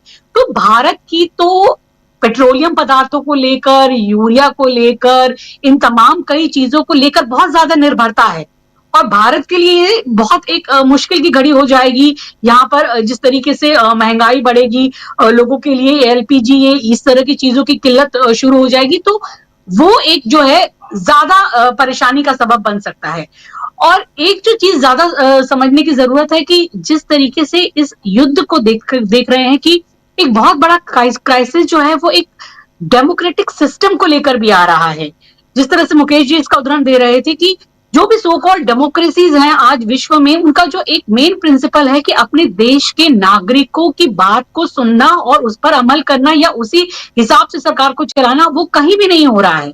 जितने भी ये सत्ता के नशे में चूर जो लीडर्स बैठे हुए हैं, वो अपनी देश की जनता की बातों को नकार कर इस युद्ध में जा रहे हैं और अपनी मनमानी कर रहे हैं, चाहे वो एप्स्टीन फाइल का दबाव हो या किसी का भी हो। अमेरिका में तो आप देख रहे हैं कितना विरोध हो रहा है। जो कैंट है, वहां बड़े बड़े लीडर्स और नेता इस्तीफे तक दे चुके हैं इसको लेकर, और उनके सभी बड़े नेताओं ने मना भी किया था ट्रंप को इस युद्ध में जाने के लिए। तो ये जो स्थितियां हैं वो सारी बहुत एक विकट स्थिति पूरे विश्व भर में बनाती जा रही हैं। और मोटे तौर पर कहा जाए तो इन दो नेताओं के पागलपन की बात कही जाए या उनके एप्स्टीन फाइल की काली छाया जो है उससे बचने की बात की जाए, पूरे विश्व को उन्होंने झोंक दिया मुसीबत में, जिसमें भारत पर भी इसकी बहुत काली छाया पड़ना तय है। जी जी मुकेश जी, भारत का जिक्र आप कर रहे थे, मैंने रोका था। भारत का जिक्र अलग से मैं करना चाहता था, जरा क्लोजिंग कमेंट और थोड़ा जल्दी खत्म करेंगे। जी देखिए राजीव जी, युद्ध का एक बहुत ही सामान्य चरित्र होता है। युद्ध में जो विध्वंस होता है उसकी वजह से जो बहुत सारी प्रोडक्शन एक्टिविटीज होती हैं वो भी प्रभावित होती हैं किसी भी युद्ध में ना। यहां पर कच्चा तेल हजारों उत्पाद का रॉ मटेरियल है, हजारों की संख्या में उत्पाद हैं जो कि जीवन के हर क्षेत्र से जुड़े हुए। कुछ एक का नाम जैसे अंशु जी ने लिया, लेकिन जीवन के हर क्षेत्र से जुड़ा हुआ कोई ना कोई ऐसा अहम उत्पाद जो कि सीधे सीधे क्रूड से कनेक्टेड है, यानी उसके लिए क्रूड रॉ मटेरियल का फंक्शन करता है। और इसीलिए आप देखिए इस समय हिंदुस्तान में आलम यह है साहब, रिपोर्ट तो खाली ये एलपीजी हो रही है बड़े पैमाने पर, लेकिन अगर आप अभी बाजार जाएं और कुछ चीजों की खरीदारी करने की कोशिश करें तो आपको दुकानदार हर चीज का यही बताएगा कि माल पीछे से नहीं आ रहा और दाम एग्जॉर्बिटेंट। अब दूसरी तरफ देखिए कि मान लीजिए कि दुनिया में बहुत सिग्निफिकेंट प्रोडक्शन सेंटर जो क्रूड से रिलेटेड पेट्रोलियम प्रोडक्ट का है वो गल्फ का है साहब, बुरी तरह से प्रभावित हो गया उसका उत्पादन। तो दुनिया के तमाम देश जो दूसरे देशों से अपनी वैकल्पिक व्यवस्था अगर कर भी लेंगे अल्टरनेट सोर्स से, तो साहब वो बहुत ही हाई प्राइस पे मिल रहा है आपको। वो हाई प्राइस कहां जाएगा? वो जाएगा अल्टीमेटली कंज्यूमर के पास। जो भी सामान वो लेगा उसकी बहुत ऊंची कीमत होगी और वो इंपैक्ट दिखने लगा है 20-22 दिन के अंदर नहीं साहब, 5-7 दिन के अंदर दिखने लगा था। आलम यह है कि कोई सामान आप लेने जाइए, चाहे उसका ताल्लुक इससे हो या नहीं हो, लेकिन ये जो मुनाफाखोर जमाखोर लोग हैं वो बाकायदा मौके का फायदा उठाते हुए हर चीज के दाम में कम से कम 20%, 25% दाम तो पिछले 22 दिनों में भारत में रिटेल के दाम बढ़ चुके हैं जी अक्रॉस ऑल मटीरियल्स। तो कहने का आशय यह है कि यह चीज आम आदमी के लिए बहुत दुश्वारियां होने वाली, पर ठीक है, हुक्मरानों की दिक्कत कहां है, आज ये बढ़ा देंगे। अब देखिए, अभी हिंदुस्तान में सब जानते हैं इस बात को कि अभी तक पेट्रोलियम प्रोडक्ट के पेट्रोल डीजल के दाम इसलिए नहीं बढ़े क्योंकि चुनाव सामने है।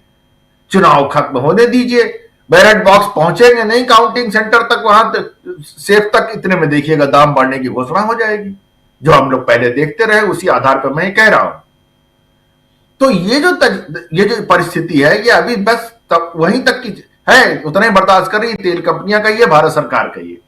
उसके बाद से सारे वादे इरादे उस तरह के होंगे और हर चीज का दाम, मैं बता रहा हूं, हर चीज का दाम बेतहाशा भाग रहा है। तो ये है आम आदमी की सबसे बड़ी मुश्किल और इसका समाधान दुर्भाग्यवश सरकार के पास है नहीं, क्योंकि सरकार के पास वो विजन नहीं है। आप कहने को कह देंगे मेरे पास 75 दिन का तेल डीजल का क्रूड का स्टोरेज का था, बाद में आप ही कहते हैं जब संसद के अंदर बयान देते हैं 24-25 दिन का तो मेरे पास कुल है। एलपीजी और उसका नेचुरल गैस का तो आपके पास वो भी स्टोरेज का कोई इंतजाम नहीं। जितनी रिफाइनरीज के पास कैपेसिटी है 4-5 दिन की, बस उससे ज्यादा आप उस पर स्टोरेज कर नहीं सकते, बिकॉज वो बहुत कॉस्टली अफेयर है, आपको उसको हाई प्रेशर पे स्टोर करना पड़ता है।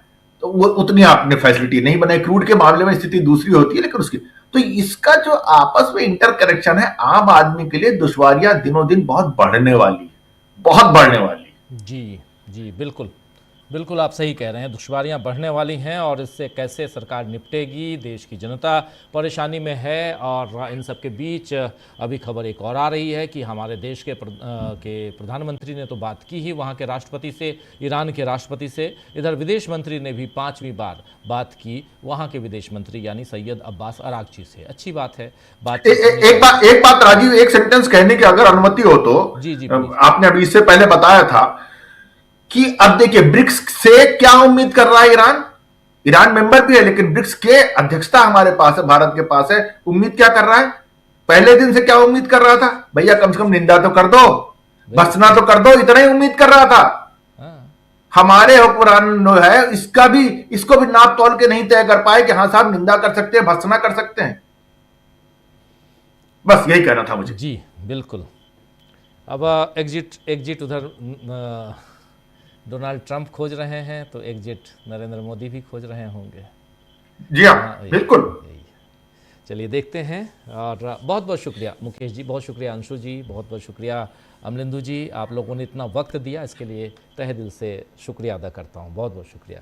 आप तमाम साथियों, आप सबका भी शुक्रिया अदा करता हूं। ईद का त्यौहार और उन सब के बीच आज एक लंबी चर्चा परिचर्चा यहाँ हो गई। आज इस चर्चा में, इस न्यूज़ पॉइंट में, और उसमें भी ईरान से लेकर हिंदुस्तान तक पूरी दुनिया में क्या चल रहा है, क्या होने जा रहा है, इस पर पैनी निगाहें हमारी